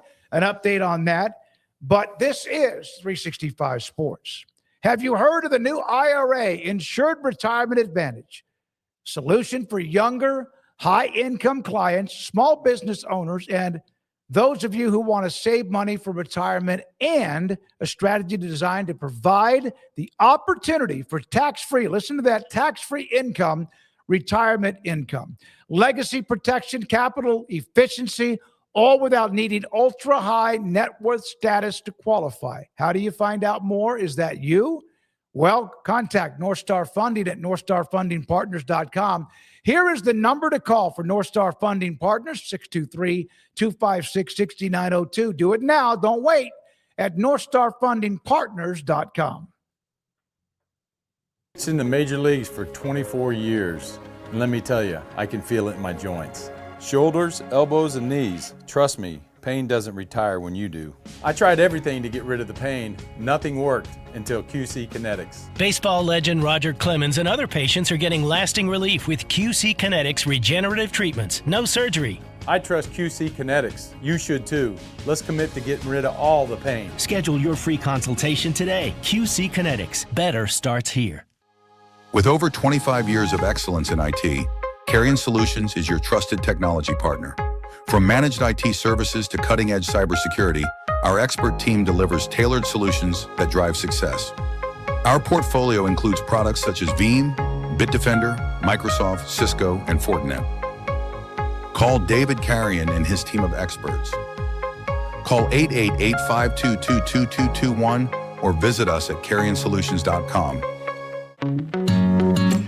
Established in 2007 and independently owned, Alliance Bank Central Texas is committed to helping families and businesses meet their financial goals. From their tellers to their board of directors, they know the importance of superior service and competitive products. Customers have confidence knowing that their financial needs are in good hands. It's your bank, Alliance Bank Central Texas, with 2 Waco locations, 4721 Bosque Boulevard and 191 Archway Drive on Highway 84, and at alliancebanktexas.com. Member FDIC and equal housing lender. Hello, I'm Camille Johnson with Camille Johnson Realtors. We specialize in selling residential real estate agent all across our community, and we love serving all types of families. We have been in business at Camille Johnson Realtors for almost 9 years, and I have been a residential real estate agent for almost 40 years. And we love our partnership with 365. So thank you for partnering with me, and thank you so much to all of my clients who have made our company a success. Celebrate American value and American quality during the Red, White, and Blue sales event at Richard Car. You want a Richard Car GMC? Get your Sierra now and save $13,000 or more on every truck in stock with trade-in. Save $14,000 on a 2026 GMC Sierra SLE Crew Cab. Or save $13,500 on a 2026 GMC Sierra Pro, now under $29,000. Drive American quality and get American savings during the Red, White, and Blue sales event at Richard Car. Richard Car, they have the truck for you. Marco's only uses premium toppings, which means your pizza isn't just flavorful, it's mushroom-full, or sausage-full, or pepperoni-full. And you can get unlimited medium one-topping pizzas from the place named America's favorite pizza chain starting at $8.99 every day, only at Marco's. This 4 o'clock hour is brought to you by Stonewood Dental, your one-stop shop for your dental needs, specializing in teeth cleaning, fillings, crowns, sealants, root canals, IV sedation, extractions, implants, bridges, dentures, full mouth restorations, and bioaesthetic dentistry. Our priority is your comfort from the moment you walk through the front door. Stonewood Dental in Robinson, Texas. It's time for the Smoak Show on 365 Sports with Craig Smoak and David Smoak. We'll have Colby Carthel, head coach of Stephen F. Austin, at the bottom of the hour. Doug McNamee, Baylor AD, at the end of this hour. And we do appreciate your time on 365 Sports. Nebraska, Craig, remember the deal? Playfly, kind of like their version of Learfield, had a contract with some of the players for $7.5 million. I think it was 18 players. And the College Sports Commission rejected it.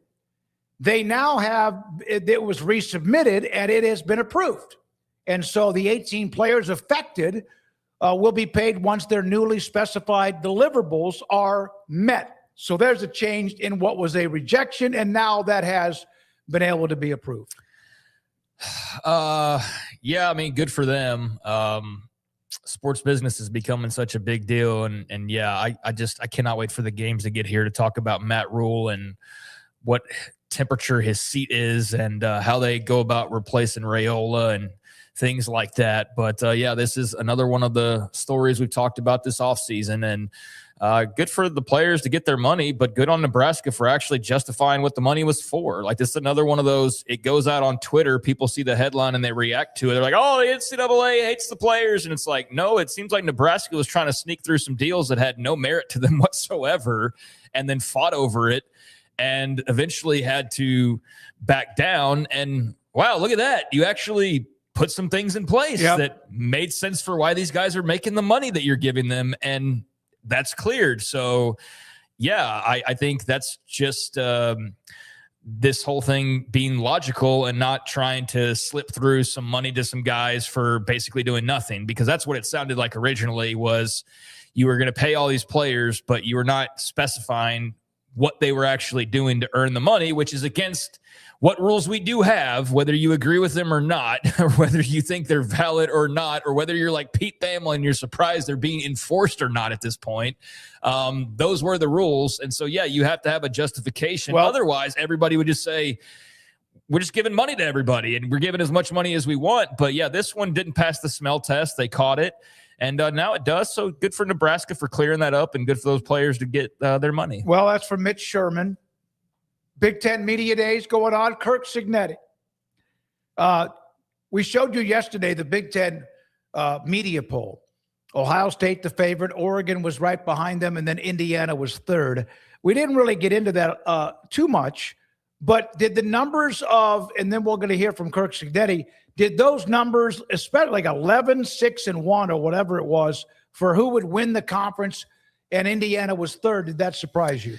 I'm trying to find that Big Ten media poll to get the exact numbers on there. Well, I don't think the numbers were there. I think yeah, it was a different one that was on it. Yeah. Yeah. So, I mean, I can't really see the numbers here as far as the first place votes go. So I can't really answer that question all that well. As I'm trying to, okay, here we go. Got another link. So Ohio State, 15 first place votes, Oregon, 11, and Indiana, 5. Yeah. You know, that doesn't surprise me. I think Ohio State is the slight favorite. I think Oregon's heavy betting favorite and heavy contender for the team that might break that ceiling of going and winning a national championship. Like, they're first in line for that. And now there's other teams like Texas Tech that are trying to get in line and join the fray there. But Oregon's kind of been that team now for quite a while. And there's some reason to believe that maybe this is the year and that they make it 4 in a row for the Big Ten. If there is going to be another new team that wins it, they would be definitely the best bets to do so. Now, you lost your coordinators, and I don't see that brought up a ton. I do see it get brought up, but it doesn't seem to be of real grave concern to most people who know Oregon well. We'll see how that comes into play, losing a guy like Will Stein to the Kentucky job, for example. But, yeah, Dan Lanning's a really good coach. He's done a great job there. I hope Oklahoma State's far more competitive with them this year early in the season than they were a year ago when Gundy was a dead man walking at that time. But, yeah, I think Oregon's a logical number 2. And then Indiana, I mean, still getting a lot of respect with 5 first-place votes, given – that, yeah, they do return a lot of guys. It's not like that whole team went off to the NFL or to go become lawyers and doctors and teachers and everything. There's some good bones that are coming back. But, yeah, Mendoza just right off top as far as a guy you lose. You feel like there will be a little bit of a step back, at least initially there. But I'm stoked to see Josh Hoover in that offense. I cannot wait to see Josh Hoover in some different colors, and really enjoyed watching him at TCU, but it felt like he had sort of tapped out and reached his ceiling there. And so now with new staff and new surroundings, I think there's every reason to believe that he could more than adequately fill the shoes of Fernando Mendoza, and they could be right back where they were. So, yeah, I think this is about where I would have it as far as the pecking order goes, and I do think these are the 3 best teams as it stands right now. All right, so remember when Cignetti was hired at Indiana, he said, Google me, when people wanted to know a little bit about his past and what he'd done. James Madison most recently. Google him now. Then it's even better. 24, no one believed in him. They ended up going to the playoff, lost on the night against Notre Dame. And I was, oh, that's cute. And nobody believed them last year. They went 16-0, and perhaps the greatest single season based on who they beat and what they did in the history of ever. I think it was. I do. Because of who they – like, if you're 95 Nebraska, 0-1 Miami, or 72 whoever, or 0-5 Tech, you had to win a couple of games, and then you had to win one game to win the national title, a bowl game. They had to win 4 in a row, 3 or 4 in a row, and against alphas, including a Miami team that was red hot. And they had already beaten a bunch of teams along the way, and the Big Ten championship. Yeah, so I agree. I had this conversation on this show like a year or 2 ago, and I said at the time that I felt like with the expanded playoff that whoever emerged, if they were to emerge undefeated, especially, that they would be arguably the greatest college football team of all time if you're to go unbeaten because of who you'd have to beat in the playoffs. So if you look at their regular season, they had some big wins. They beat Oregon, for example, which was a top 5 win. They beat what was a top 10 Illinois team, so you can kind of side-eye that one. And then they beat Ohio State, obviously, to close it on out and win the Big Ten championship. But that regular season, it was what was a top 10 Illinois team, which was not really a top 10 team, and it was a top 3 Oregon team, which was a pretty damn salty team, and then what was number 1 Ohio State. So that's probably on par, if not a little less than most teams that have gone on a national championship run. 3 top 10 wins, which I guess by the end of the season, I forget where Illinois landed, but it wasn't at number 9, obviously. But still, you had a couple of really, really good wins. But then, yeah, when you go on that playoff run and you follow Ohio State up with top 10 Alabama, another win over a top 5 Oregon team, and then what was a 10th seeded Miami. Yeah, that's the greatest like stretch that anybody's ever gone on. I feel like I don't know who would even be in contention for that really, other than obviously we've got a very small sample size for 12 team, but nobody that's gone undefeated wire to wire. So yeah, that's why I think they're certainly a great argument for them to have the greatest regular season ever. All right, but the regular season itself was not like they loaded. They beat it Ohio was good State. Though. It was good, but it was that playoff run that put it over the top. Ohio State finished 5th. I'm looking at Illinois. They did not finish in the top 25. They did in one poll, 25. Oregon was 4th. Iowa was 17th. And then Alabama, that smoked in that game 38-3. Alabama, I think, finished in the top 20. Did they not? They might have been knocked out. No, they were 9th. No, they wouldn't have got knocked out. And then, of course, they beat Oregon. And then they beat Miami, who finished number 2. Oregon finished number 4. So that's pretty salty. No, it's salty, but you're including all of the playoff games. So my point is, that the regular season was just kind of an average regular season for a national championship team. You beat like 3 teams that were pretty highly ranked, which if you're in the Big Ten, you're going to face at least a couple of those teams. So yeah, it was a great undefeated regular season. It wasn't arguably the best of all time, but then when you added beating Ohio State, beating Alabama, beating Oregon, beating Miami. Beating Oregon twice. Right, beating Oregon in the play. That's what made it the greatest season of all time, not the regular season. All right, let's get to a couple. Here's Kirk Cignetti on this team after, again, I think people slept on them in 24, absolutely had reasons why. Then even last year, that was kind of cute, unranked. They win it all. And here's Kirk Cignetti on the program as it is now. Now, I can tell you, normally at these things, I stand up here and we're picked to win the league. It's just usually how it's been. I have been picked next to last twice, which we're picked 17th out of an 18-team league, and I get it.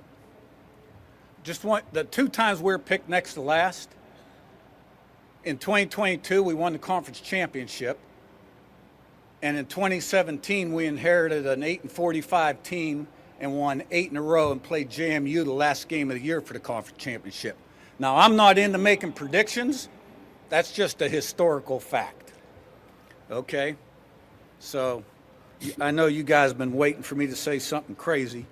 That wasn't quite crazy. Somebody asked me, how do you define success at Indiana? I was like, well, we want to be the best. I mean, you don't bring your kids up, Johnny. I want you to be 4th best. I want you to be 10th best. Bullshit. We want to be the best.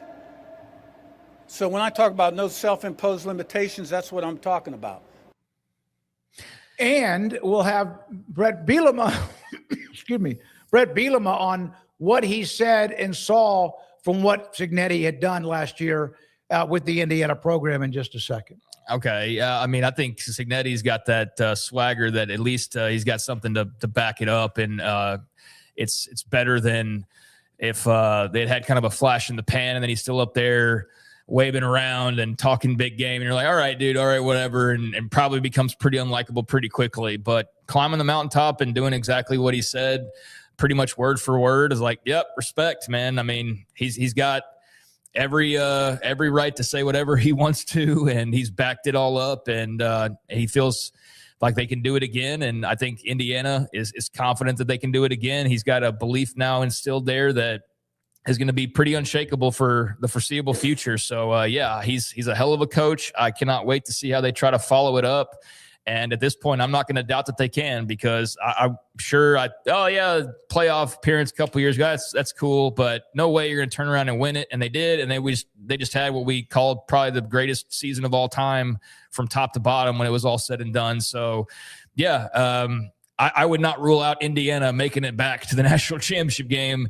And although I'd put the percentage at very low, because I'm just not a believer they're going to run it back all the way again, it's definitely better than zero that they could do it a second year in a row. So yeah, they're a fascinating team that I paid very little attention to for the majority of my life up until and now they are must-see TV. Remember where Brett Bielema started his coaching career at Iowa? That's where he played. He then took a job under Bill Snyder at Kansas State in the early 2000s. So he has seen what is a rebuild and what Kansas State had done, of course, almost to the national title in 98. And then Snyder did it twice. Here's Brett Bielema when asked about the job that Kirk Cignetti did, in his opinion, as a head coach, and what Cignetti did at Indiana. Because kind of what's going on right now in the bigger picture of college football, that is single-handedly the most impressive story that I've witnessed in my college career. What Sigs did, came in and took over a program that historically had been one of the losingest programs, and to turn it into 2 years later and undefeated, and literally ran away with it, right? Like, I know what they did to us, right? And then, to see them do what they did in the play, that's not happened in the CFP playoffs. The way they've dominated teams, it's just really impressive. Obviously, he has a way of doing things that is unique to him and awesome. I've said it not once, twice, that I think their coaches have done an amazing job. But their players, man, they've had really, really good players that they've used in ways that I'm like, that's really smart what they do, right? So, yeah, that's, in my opinion, the greatest run that I've seen and the greatest story. I was at Kansas State with Bill Snyder, and I remember they were about as bad get when he took over, and he cut a deal with ESPN, or no, maybe it was, what's the magazine that used to be really popular? Sporting News. Huh? Sporting News. That's what not Sporting News. Sports Illustrated. Yeah, how bad is that? I am getting old. I can't remember that, right? But Sports Illustrated wanted to come in and do an article about how bad it was there, and he said, "I'll let you write the article, but when we turn this thing, you got to come back and write a story about." And so there's a framed Sports Illustrated article on Coach's office when I was working for him that said the greatest turnaround in college football history, and I think Indiana probably passed that one by because of that. So Bielema got a lot of attention because of his little pot shot at the SEC. He's done that a couple of times, but that there, talking about what Cignetti's done at Indiana when he was a part of, I think, 2 or 3 years of Bill Snyder, says quite a bit. Yeah, I'm glad he brought up how they blew teams out as well, because you take that into account with that Indiana run, and yeah, the way that they just absolutely, I don't know the words that you could use to talk about what they did to Alabama. Like, it was wow. And then just to crush Oregon the way that they did as well. I mean, yeah, it was mightily impressive. And I mean, as far as the what was better, I mean, I think you're splitting hairs. I think it's also two completely different eras. Bill Snyder didn't have millions of dollars to go pay players, and I'm not taking away from Cignetti. He's playing in the park that he was put into, and playing by the rules of the time, but they are different in that way. But same concept of taking a program that nobody thought could get probably to a place of just winning, much less win a national title, or in Snyder's case, winning conference titles and getting close to playing for national titles on a couple of occasions. Yeah, I mean, 2 all-timer jobs, and very cool that we got to witness one just a year ago. And again, Cignetti, probably a bit of a caricature if he's up there this year and they fell in the first round of the playoff. You're like, okay, dude, y'all are making the playoff, but whatever. But like the fact that he won the whole damn thing, you're like, no, you get to say whatever the hell you want. Nobody can say otherwise. Doesn't mean we have to always agree with you now, but yeah, you get every right to go up there and peacock on stage or proclaim whatever you want to, because yeah, you went and did that, man. So yeah, that Alabama game, that was just something else, man. That 38-3. That was just something, especially when we've been in the era we've been for the last 20 years, where they were just the staple.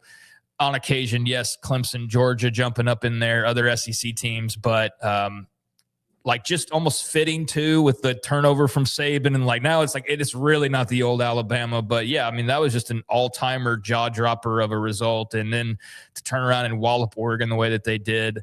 Yeah, good stuff there. And so, yeah, I'm not going to argue with anybody that says it's the greatest coaching job of all time, even better than Bill Snyder's. But the part he said there where he couldn't remember SI, I think the mic was on.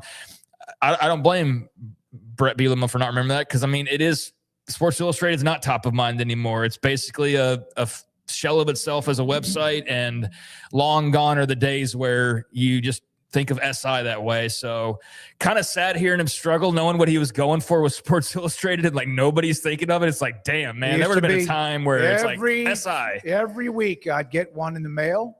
They had the best college football covers. They had the great, beautiful, incredible pictures, great. And then you'd get Rick Riley at the end with his kind of a sarcastic and sometimes really, really good, a lot of times very good humor at the end with some sort of commentary too. So, all right, so that's Brett Bielema. We're now, do we have Colby in the pipeline? We do. We're now joined by Stephen F. Austin State University Lumberjacks football coach Colby Carthel. Joins Craig Smoak and David Smoak on 365 Sports. Hey, you took over a team. Thank you for being a part of the show. I love the shirt, East Texas Tough. You bet. You took over A&M Commerce after they had gone 1-9 and 1-9 and won 7, I think, your first year. Roster turnover and all of that, which we had not really seen back in those days. When you see what Cignetti's done, does that register with you? I'm not saying what you did at Commerce, but to appreciate what he's done in such a short amount of time? Well, he did it in 2 years in arguably one of the toughest conferences in college football, and it took us 5 there at A&M Commerce, now East Texas A&M. But just hats off to him, and you look at his body of work throughout his career. He's always backed up what he said all the way back to his D2 days. That's why I root for him. I'm a small school guy, paid my dues and come up from the mud. And so it's good to see a guy like that do the same and walk up there and be different and speak differently and then get his players to believe in it and flip college football upside down. I think it's good for the sport and was sure a fun story to follow last year. Your SFA tenure, and everyone knows I'm an alum. I love it. Love the fact that you're there and having success. Last year you went 11-3 before losing in the quarterfinals. What were your expectations besides turning them around and making them steady? Because you've had just the one blip in 23, but turning around that program when you started back in 19 at 3-9.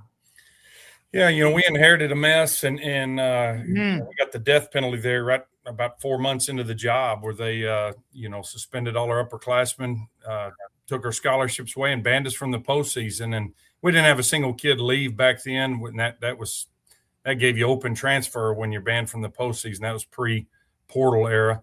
And so, I knew we were working on a good locker room and getting the culture right. And we've been able to do that and withstand some headwinds. We've had some tough headwinds here going into my 8th season. But, first 6 years, I worked for 6 different presidents.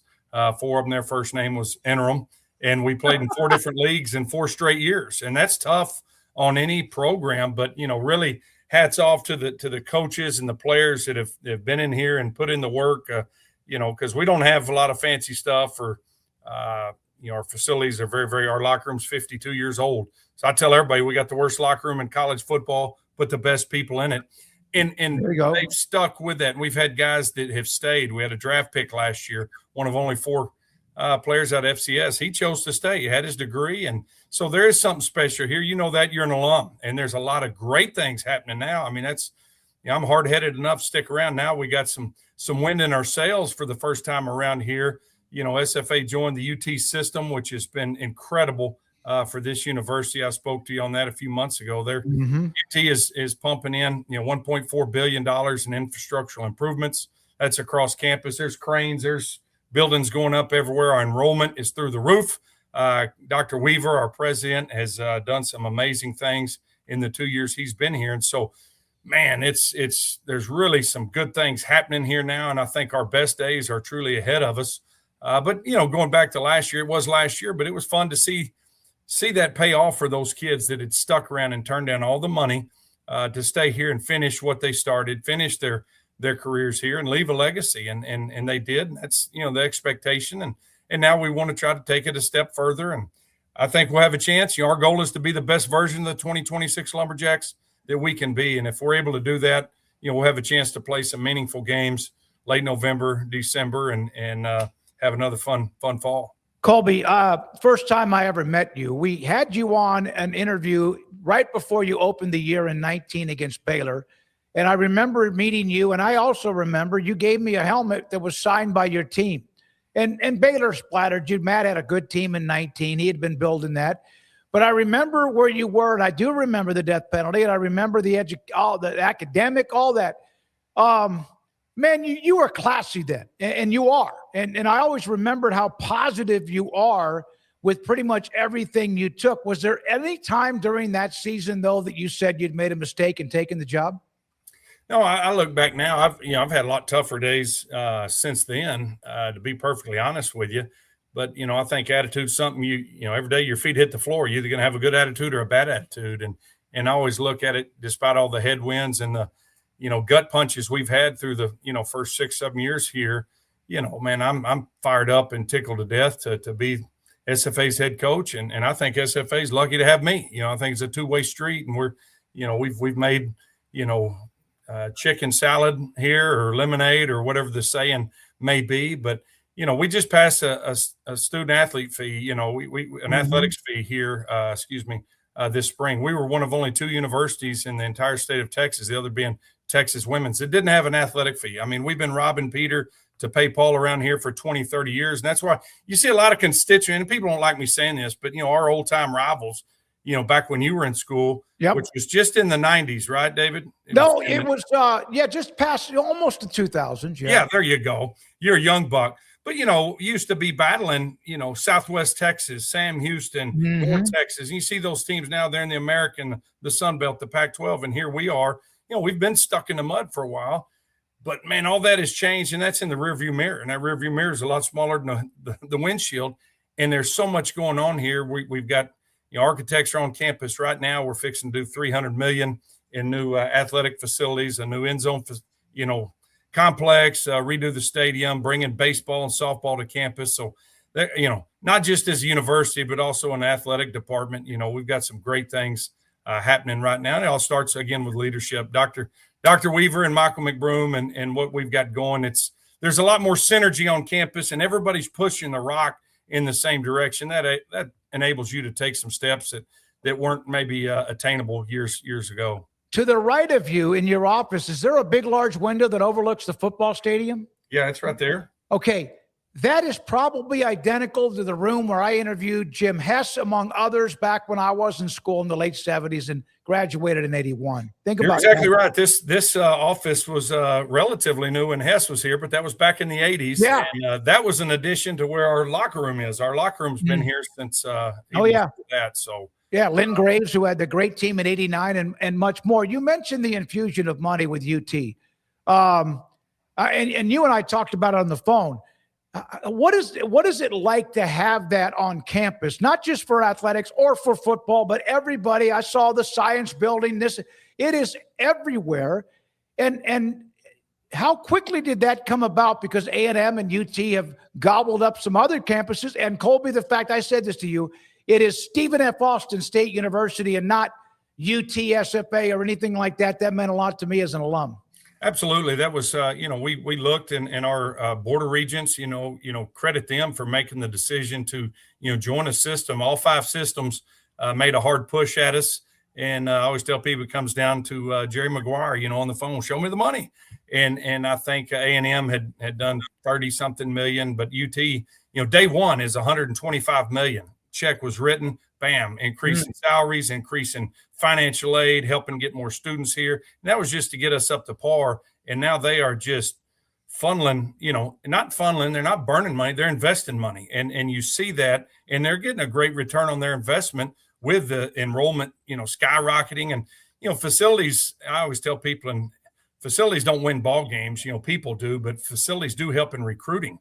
And so that helps get better and more people here. And it's the same way as students. But I think it was a big piece that as we joined a system, there was no name change, no color change, and we were always going to be Lumberjacks, because this is one, very unique university. It's hidden out here in the woods. A lot of people don't know. I-69 is coming. So this is a hidden gem in Texas that's starting to be found a little bit, which is good for everybody. But it's a neat place out here. If you've never been to East Texas, it is absolutely beautiful. We've got a wonderful campus, and some best thing about it's the people here on this university and in this town. It's a special place. Your football team, I mentioned, you did 11-3. Why and can you be as good? You said you want to go deep into the playoffs.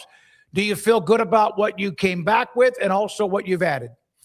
Absolutely. You know, we took some lumps with graduation. You know, we had 27 or 28 seniors last year, and so there was a ton of you know, production that graduated and walked across the stage, but they had a championship ring in one hand and a diploma in the other. So that was good to see.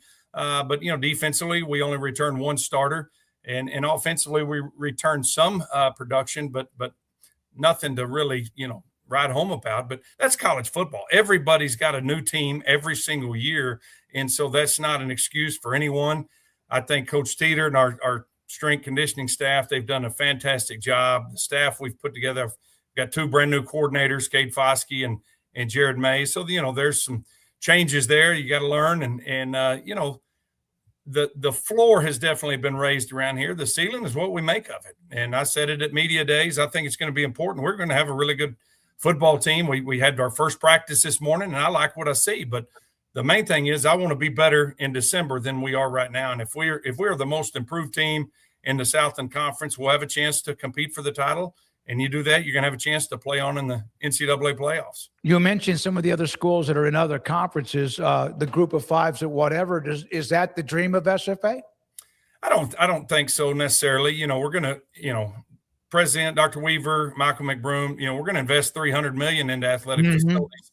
I think that's just to give us options, you know, but I think we've got to be where our feet are and just, you know, I'm all about being right where we're at, and let's be the very, very best. You know, I've been there. Absolutely. I've lifted that trophy at the end of the year. That's special, you know, and if you make a jump up, you never get a chance to do that again. And so, you know, I think I'd rather be a big fish in a small pond.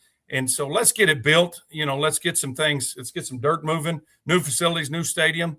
And let's see, you know, gives ourselves some options to be the very best at where we are, or maybe go dip our toe in it like some of those old rivals that we had in years gone by. We've seen rosters churn with the transfer portal. Dion at Colorado. We've seen Eric Morris at Oklahoma State. And they're not the only ones. You had 2/3 of your roster, I think your first year at A&M Commerce, that left after 1-9. So you went through that even before anyone really thought about that being something of the future. What was that like? And does that help you in this day and age of the roster and portal movement that you see? I think, you know, definitely my experience and our experience really as a staff working up through the Division II ranks, you know, Division II, there's always a lot of turnover, so much partial scholarships and guys, hey man, $500 ain't worth it. I quit, I'm out. And so you turn over rosters a little bit more. You know, nowadays what stinks about it is just the poaching and the cheating. I mean, call it what it is. And so I worried about it. You know, that's I went through that stage of depression back in 22, 23, and it showed on the field. And really all we're doing now is we embrace this right here. Let's be East Texas tough. Let's have a red dirt mindset. Let's build the best program we can right here. Let's treat kids right. What we've got in our locker room is what a lot of people are looking for. And that's what a lot of these kids are looking for. We've got a true program. And I think that's hard to build nowadays because it is such turnover. And so I love my job. I get to change lives every day through the game of football. We've got a great locker room, great kids, great support. And so I think, like I say, best is still yet to come because of what we've built and what we're building towards in the future. You mentioned raising the trophy. I know you got a coaches meeting, and we do appreciate your time. You raised that trophy. It doesn't matter if it's a Class 4A state championship in Texas or if it's in maybe Florida or wherever. What was that like when you won it all? Because I remember we had you on and a handful of your players that year on the show back when it was radio and not a TV or podcast. What was that like, Colby, all these years later? Well, it's an awesome feeling. You know, it's awesome to see it. You know, all the hard work pay off. You know, everybody loves making the playoffs, but there's only one team happy at the end of the playoffs. I'm glad to see FBS finally embrace a playoff, and I think you'll continue to see it, you know, grow. And so you find out who the one true champion is. And so what a special feeling with a lot of special, you know, players and coaches and families and so much that goes into it. And, you know, that's one thing you can always look back, and those guys are always national champions. You know, as a head coach, you get to enjoy it for maybe a little bit, maybe a week, and then you got to turn around and try to do it again. That's the real challenge, is to repeat and to maintain that. That's what Obviously, y'all been talking about Kurt Cignetti. Now let's do it again. Let's maintain that excellence. Nick Saban always talked about it, and hats off to the success he always had. But what a thrilling feeling that is, just to be the last man standing, and then to give glory and honor and thanks to who made it all possible. And our motto that year was "To the Top." And our Lord and Savior Jesus Christ made that run possible, and we give him praise and honor in everything that we do. Last question, Colby. Larry Centers.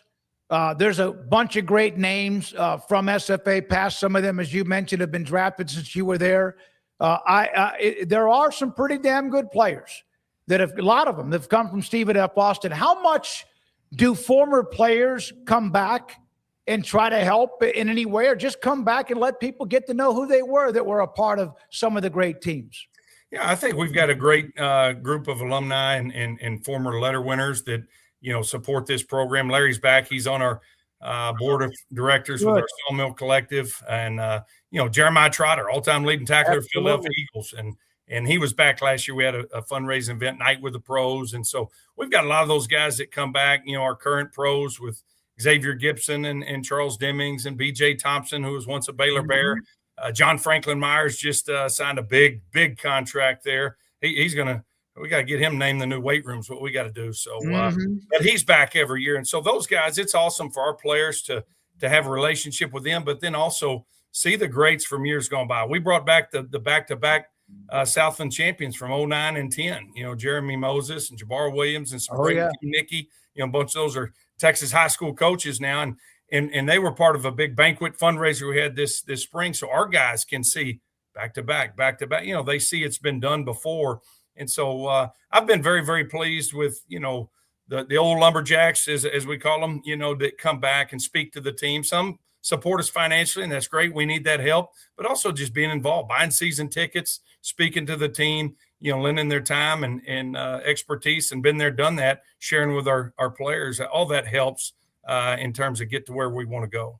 Mark Mosley, the great kicker, won an MVP with Washington back in the 70s. That's right. Phillips. Bum Phillips. Wade Phillips came back and spoke to our team a couple times. So that's been awesome.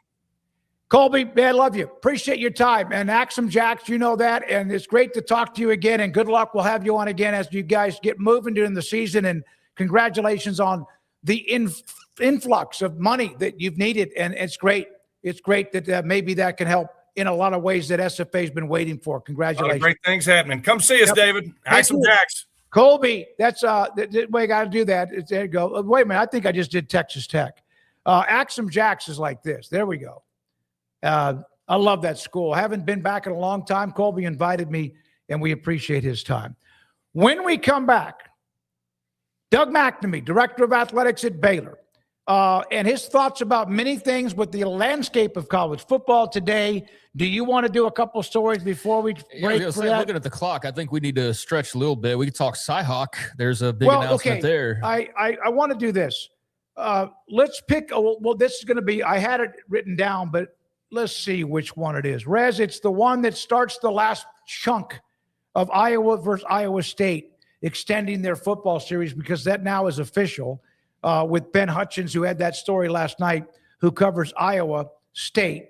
The Iowa and Iowa State rivalry has now been officially extended, Craig, as you mentioned, through 2031. That's the Cyhawk. That game will now continue.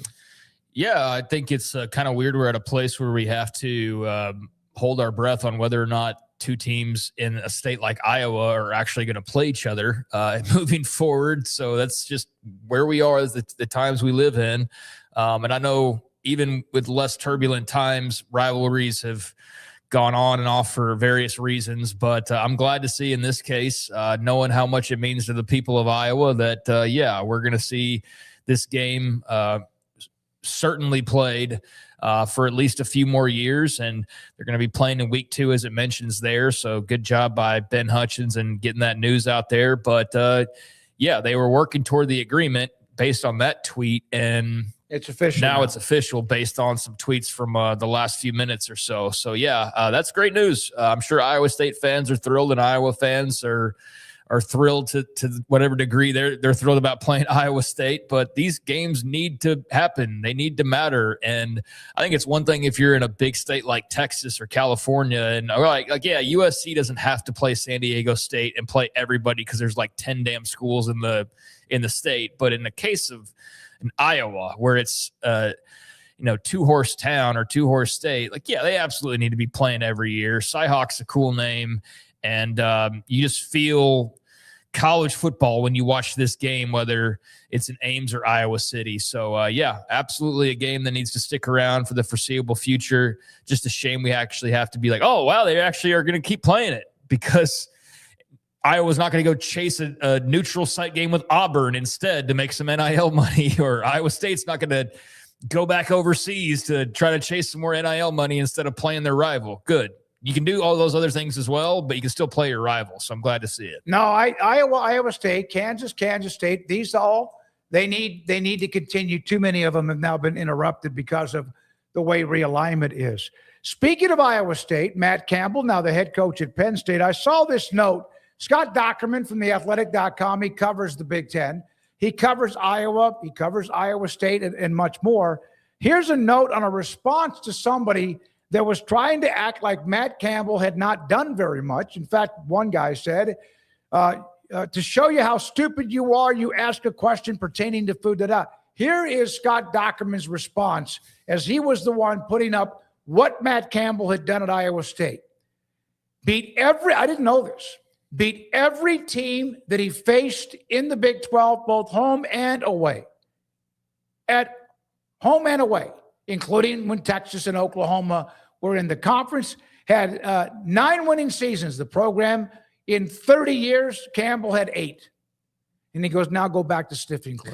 Good for Scott for his response with some facts and evidence with a bazooka. Yeah, I mean, I guess you're referring to the whole food thing that was going on. Yeah. You just kind of throw that in there. And I'm sure most people watching our show are well aware of the food controversy surrounding Matt Campbell and some comments that he made. And everything he says now is going to be under a microscope, because everybody in Ames, Iowa is going to be paying attention to everything he says and vice versa. But yeah, I mean, I saw him doing a remote interview at some burger place, and Iowa State fans had a hell of a lot of fun with one of the pictures and joking about how much fun he looked like he was having and this, that, or the other. So yeah, that's par for the course. That's the pettiness that I would expect when you lose your head coach. So yeah, that's going to be the way things are. But to be disgruntled or to be pissed or to be whatever emotion you have that Matt Campbell left is one thing. To sit there and try to downplay what he did at Iowa State, it's just, yeah, it's being foolish. It's not even like it's not trolling, because it's not even a good troll. It's just being kind of ignorant. And I can understand where maybe you're a younger fan and you don't quite grasp the concept because maybe you've been watching college football for 5 years. So this is like 21-year-old Iowa State student that's talking. And that's the thing about Twitter, is like, you never know really who it is. It could be somebody that just doesn't know any better. And I don't know who this person was that he's referring to, but for anybody, whether you're educated enough to know better or not, to say that Matt Campbell didn't do a great job or that it was overplayed, like, you just have no concept of what you're talking about, like, in the slightest. So, yeah, I don't know about the going back to sniffing glue part, but maybe that guy's annoyed him in the past. I definitely agree with Scott on the general message, though, is Matt Campbell did a hell of a job there, to the point where they think Jimmy Rogers, some people, is going to roll in and just keep the ball rolling. I have my doubts about that. I think they're in for a tough year, but I know I'm not going to be right about everything, and there's going to be a surprise team or two, so maybe it's Iowa State. Maybe Jamie Pollard just has that magic touch with hiring football coaches now where they have a seamless transition, but the bar is the highest it's ever been for that athletic program, particularly in football. So that's all a direct result of what Matt Campbell did. All right. And I'm very excited to see what he does at Penn State. I think that's another of the a million storylines that, if I'm sure there'll be an article from The Athletic or something that puts together like the top 100 fun things, or there's an idea if it's not out there already. And, all right. Matt Campbell at Penn State's definitely on the list. That's going to be interesting. Who fell into whom better? Penn State with Matt Campbell or Michigan with Kyle Whittingham? I think Michigan probably needed it more. I think given what they were dealing with all the fallout from Harbaugh and Spygate and Sharon Moore. Then Sharon Moore, which was just embarrassing personal life stuff. Side chick in the athletic department, just embarrassing events there. I think, yeah, they kind of needed it for more than just the winning reason. But, yeah, I mean, the thing with Penn State was it's not that they weren't winning. It's that they weren't winning the biggest games. And that's what Matt Campbell's being brought in to do, is to beat Ohio State and to win the Big Ten and to be in the playoff. And Franklin got him to the playoff, won a playoff game, still wasn't good enough. So, like, yeah, the bar is hellaciously high there. But Michigan's like, they're in like PR repair mode. So I think they, given how that could have gone real sideways for them, I think they probably lucked into it, because I feel like Penn State was always going to get somebody, whether it was a Sataki or a Matt Campbell. They would have gotten somebody good if Campbell said no. Michigan, it's still Michigan, so they probably would have ended up with somebody. But to get Kyle Whittingham through all that, I think, yeah, they probably felt like they found the rabbit's foot. Yeah, I do too. I just thought about bringing that up because both of them from the Big 12 and Whittingham, of course, at Utah, then now Michigan, and then Campbell at Penn State. Here's one last note, and then Doug McNamee will have that. We recorded it earlier today. The Lamar Cardinals football program, which has always meant a lot to me, SFA, of course, has, because I'm an alum there. They, you wonder, with all the hundreds of millions of dollars and all of that you see now in athletics, does opening up a new facility, whether you are a massive school, an FBS school, a power, whatever you want to call it, do any of the players take any of that for granted? I don't think so. But look at the excitement from Lamar University, the Cardinals, with the video of their $2.5 million renovation to their locker room. Sir, 88. Let's take a look at it. 88. Woo! Y'all ain't seen that.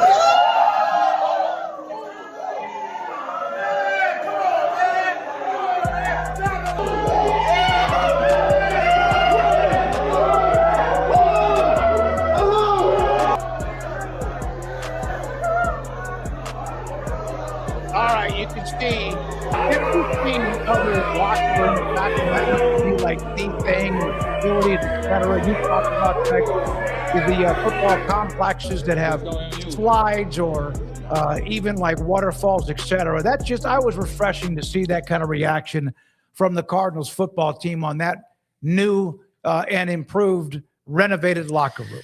No, the thing that I always bring up with the waterfalls was, I think, the moment that the money jumped the shark was when there was a big story written about Alabama, when every story was seemingly about Alabama right in the thick of Saban's heyday. Mm-hmm. And they were describing the facility, and they were talking about whatever new upgrades they had made. And I'm sure it was like mentioned a barbershop, because that became the thing for everybody there for a while. Now everybody's got a barbershop or video game center or whatever the case may be. But they mentioned Alabama had crimson colored waterfalls just for decoration. I was like, God, that is just such excess. Not that I'm worried about the water bill in Tuscaloosa, but it's just like, but you can't pay players. Like, you have a waterfall, but you can't pay the players. Like, it just made no sense. So that's when I just felt like the excess got to the point where it's like, okay, the money's so large that you can't, this thing's bursting at the seams. You can't even figure out where to spend the money anymore, because you've got you're like, oh, let's get a waterfall in the facility and make it crimson. Like, I mean, that's what you were having to do with your money, because you're not paying the players. So, or if you were, it was minimal compared to what it is now.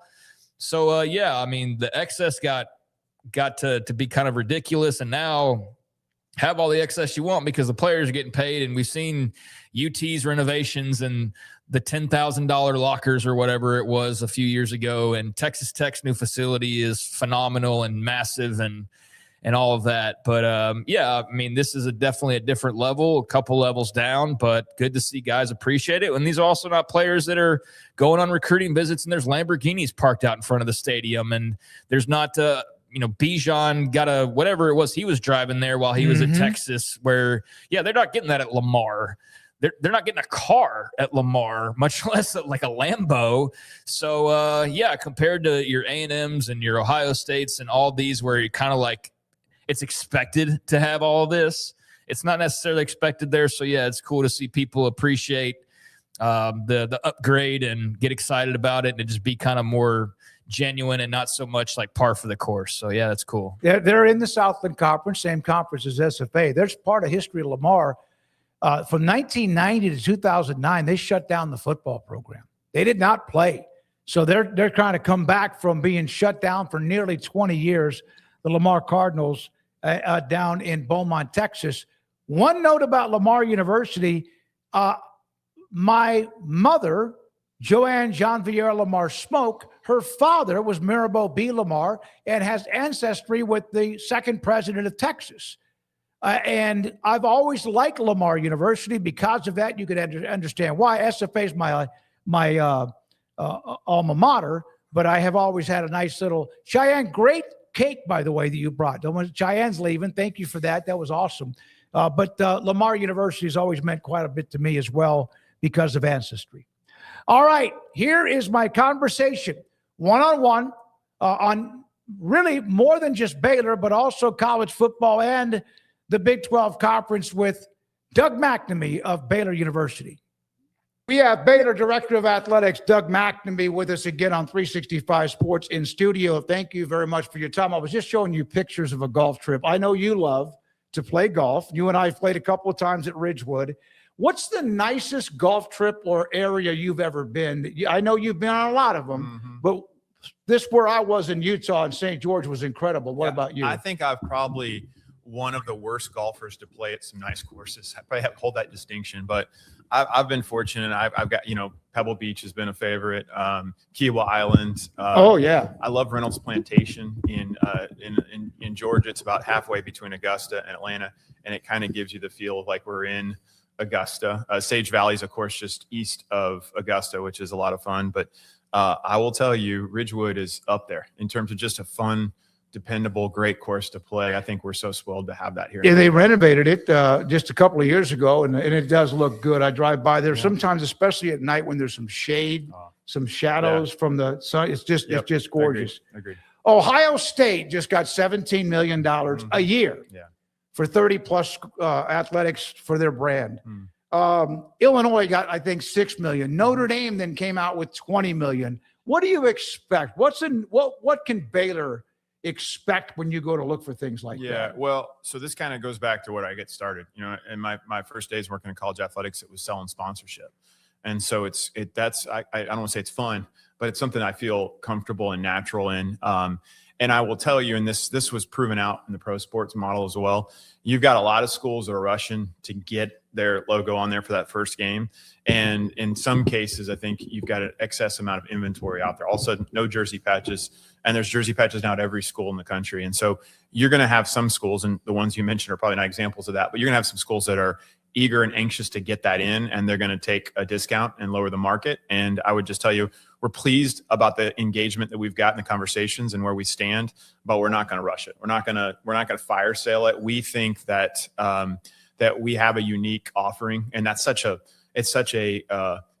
prized piece of inventory in any college athletic department. And with our story and the uniqueness of our institution, we want to be really intentional about who we put there and why we put them there. And so I would just say, in terms of the timing and the dollar amount, we're confident we can get the dollar that we feel like it's worth, and we're going to do that in the time that it takes to get that, even if that doesn't mean it happens before the first game. You have an estimated number that you want to put on the table so maybe someone's watching. Hey, I'll do that. Well, they can call me. Yeah. I mean, I think we found that with UNLV. You just throw it out there and say we're open for business. But no, I think it's a lot based on the market, and also just out of respect to the partner that signs that. I don't want to disclose what we would be going for out of their respect. And I would also say a lot of times these are reported numbers. You don't know what all's included as part of that, what kind of inventory that's part of a sponsorship, what may be campus-related inventory. So I would just caution to say the numbers that are out there in terms of that being apples-to-apples comparison on that specific inventory is not always the case. Monster Drink in the Big 12. Yormark announced that. That was right as the Big 12 media days were going on 3 weeks ago. At least it's green, so it matches most of the time your uniform color. Then you look at that, and it's $1 million per program. Yeah. And that's football, and I guess other athletics too. It's $1 million per school. But then when you see these numbers, and I know Yormark runs the conference. Money is money. We sat down with Mark Harlan, Doug, Utah's AD, and we asked him about, was it enough? He goes, it's $1 million more than I had it this morning when I woke up. What were your thoughts about that deal? And do you feel like maybe there could have been more on the table? Well, first of all, I'm very supportive of the color scheme. I know that was a little bit of a heartburn for some of our friends, especially my good buddy Mike Buddy at TCU was not thrilled with that color, but we would take a little bit darker shade of green and be happy about it. But here's what I'd say. First of all, it's additive. It's not. It doesn't. I've read some of the things that. Well, this is in lieu of the individual patch. It's not. It's an addition to the patch. The second thing I'd say is that inventory, the patch on our jersey, the logo on the court, that inventory is Big 12 inventory. They own that. They own that, basically that real estate. As being a part of the conference, you essentially, you seed that for them to brand that. And in this case, commissioner felt like there was an opportunity to essentially, co-brand in that space with an outside partner. And there was an additive opportunity for us all to pick up some additional funds. So yeah, I would tell you, as a conference member, we're supportive. We certainly won't turn that money down when it comes our way. We believe there's bigger value beyond just the monetary aspects of that partnership. And we're appreciative of the commissioner's efforts to just go seek out and turn over rocks and go find revenue for us. Protect College Sports Act. As of now, we're recording this, of course, it's Wednesday morning. There were deadlines for the SEC and Big Ten to try to either get on board with this or not. They haven't as of now. And it doesn't seem as if they're going to even have some of their conversations with presidents, et cetera, their own school and their own entity until maybe later today. It doesn't look like it's like, I think people are tired of here it is, revisions. But if it doesn't pass, and right now it looks like it's on life support, maybe it'll change. What does that mean for Baylor? What does that mean for Texas Tech or Utah or anyone else, in your opinion, in college athletics? Yeah, well, first of all, I wouldn't write it off yet. Okay. I think there's really influential, strong people that have the right intentions, that are working hard on it. And I've learned, and I would have told you of the many things about this job that have been surprising. Learning how a bill works through the congressional drafting phase is not something I would have expected that would be part of this job. But I've learned a lot of gamesmanship is played in the media and what's reported to forecast it in a negative way or to a positive way. And I would just say, let's see where this thing goes and try not to, there's no value in predicting, hey, this is dead or not. I think we've heard it's been dead for multiple times and it's back up. So let's see where it plays out. But, it's a couple things. First of all, I think oftentimes perfection is the enemy of progress. It is not a perfect bill. And as I understand it, and, I've tried not to get too much in the weeds and let the experts deal with that. But there are aspects that I'm sure I think we all could wish is better. But it is better than where we're at right now. And there's significant steps that I think are being taken that are part of that, as I understand it today. And there's edits that are happening at all times. So you never really authoritatively speak on something without seeing it in a definitive capacity. But I would say it is absolutely a necessary step. And I just challenge to your point, what's our alternative? Like, what is our alternative? Because if the alternative is status quo, then I think we can all unify in the fact that in itself is a very alarming, very concerning piece. And, I personally think, the word unsustainability has become so cliche and it's been used, nonstop and everybody says it. And I think it's regretful that we as an industry have become dependent where we need congressional involvement to fix this. And everybody's saying this doesn't work. We can't do it. And yet we haven't done anything about it collectively. And I think I'll put myself in the boat now. I'm 6 months into it. We should all be looking ourselves in the mirror and say, how did we allow it to get to this point? And what do we learn from that? Where are we going to prevent this next circumstance from presenting its way? And I mean, this, David, this has been my mantra. I want to be the advocate of the fan. Like, where is the fan's perspective in this conversation? And we get really narrow-minded in terms of how this affects our jobs and how does it affect our coaches' jobs and our student athletes' jobs. And there is not enough discussion about where does the fan fit into the equation. I can tell you, I am, as somebody who is an advocate of our fans and donors, far more encouraged about tomorrow if this bill passes than I am if it doesn't. And so for me, that's what drives it. What was the reaction to your op-ed? We had you on during media days. It's been basically not quite a month, but you wrote the op-ed in the USA Today. We had you on, in fact, that day. What was the reaction that you received? Well, I think locally, I mean, I hope, and I think I've spoken enough where our fans and our constituency knows that's my position, and my actions have hopefully reflected that. A lot of positive feedback from other ADs. A lot of positive feedback from people across the industry that took note and said, yeah, we agree with this. This hasn't been said enough. And I reiterate, and you look at the pro model. I think this is a moment we need to look at the pro model. And I've said it before, but I think on one end, you've got the NFL and the other end, you've got Major League Baseball. And right now, college sports, Major League Baseball is an aspirational model for us. Like the uncontrolled salary cap, what's probably going to create a long work stoppage as it stands right now in Major League Baseball. For college sports, that's aspirational. That's better than what we have. And then you have the NFL over here, which we can all agree is the strongest professional league that's probably ever existed, of the most value. And they got it right because there's parity, there's equality, there is opportunity for a team like the Seahawks, who were not competitive a couple years ago, to raise up and to win the Super Bowl last year. And so I just would say, what do we want to create, and where do we want to go? And people want to see competitive games, and how do we get there? Because our current environment doesn't lend itself to that. The Cowboys and Jerry Jones can make more money, but when it comes to the money that's distributed from the television contract, everyone gets the same piece of pie. Seattle, Minnesota, whether you're the Rams in LA or if you are the Cowboys. And then if you want to, you can still do whatever you do to have fans cheer this or that.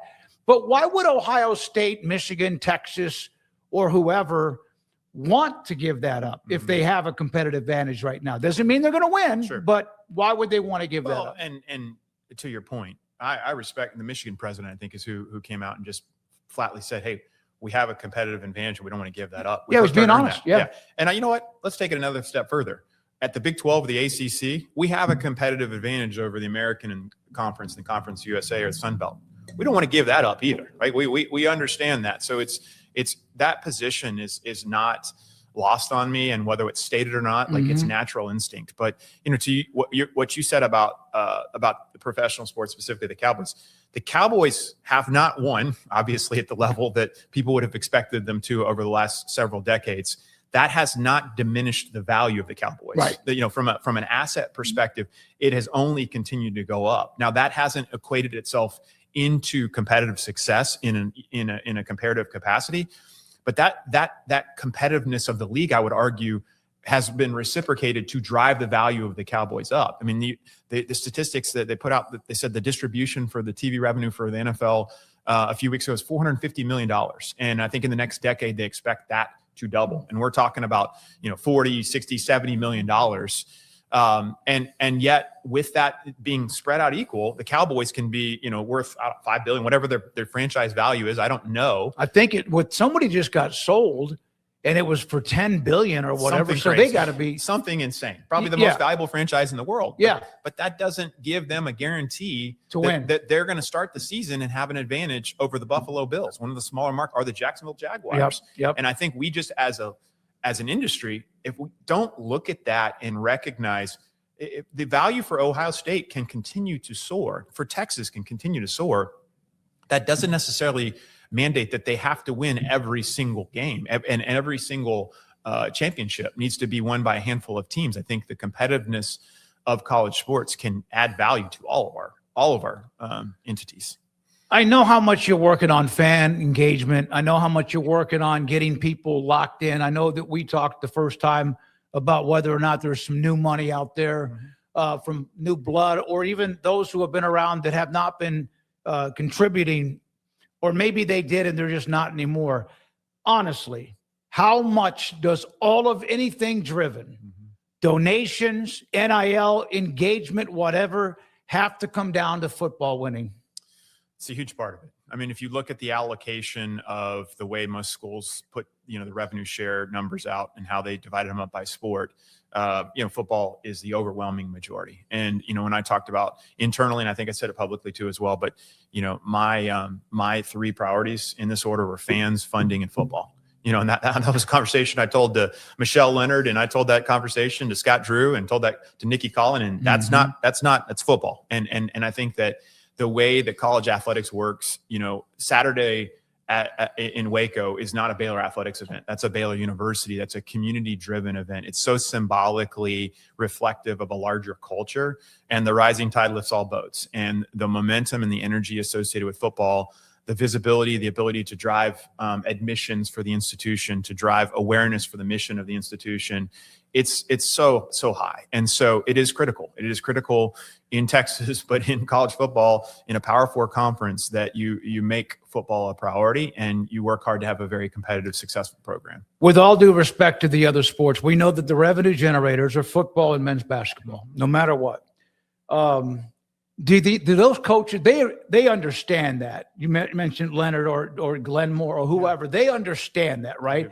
Of the $21.5 million or 20.5, whatever it is, bumps up with the House settlement, which we thought would like settle everything. It didn't. It just opened it up. How much of that at Baylor, if is football, men's basketball, than everything else? Well, the way that most schools did this, and the way that, and this preceded my time, and the way that Mac ultimately did this, was to try to allocate the revenue according to the way that the TV contracts generated the revenue. And to your point, you know, that's a high 90% when you combine football and men's basketball in the way that the TV contracts are ultimately written. It's not to diminish the importance. And I'd say women's basketball is going to quickly gain momentum. If you watch the success of the WNBA, I think college women's basketball is in the same boat where there will be growth there. But we're talking high 90% when you combine football and men's basketball at most institutions in terms of the way that the revenue is ultimately created from a TV contract perspective. Of the money outside of that you raise, does that mean the other sports have to do more? Does that mean that you need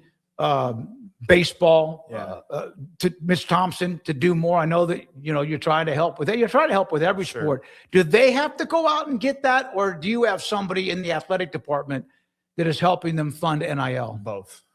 So I'd tell you that the job, and this goes back to my previous life, is, you know, feel a little bit like I'm the coordinator of 18, 19 CEOs running their own individual programs, and that they're in going out to find startup capital. And, you know, I would say that the donations, the funding from donors, they don't necessarily fall in that same proportional correlation that I just told you about media contracts. For some folks, the opportunity to have impact in some of these smaller sports is of far more motivation to them, because they know they can move the needle. And they also know, if not for the scholarship for said women's soccer player, they probably don't get exposed or come to Baylor University. And so to have the opportunity to say, if I can provide a scholarship to this women's soccer player, and I have a dear friend who came here a long time ago, played soccer, was a goalie here, who point blank and still remains in Waco, said, I wouldn't be in Waco. Wouldn't be married to the person I'm married to if it wasn't for the scholarship, because I didn't have the money to come to Baylor.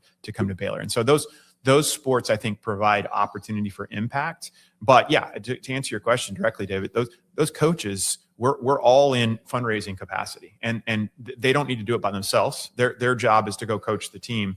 But a portion of every coach's responsibility in this modern day is to go out and help garner support and to raise money. And for some coaches, that's in NIL. Some coaches, it's additional funding for scholarships. We're constantly trying to add more scholarships, because in this new era, there are no limits on scholarships. There's a limit on roster spots, but there are no limit on scholarships.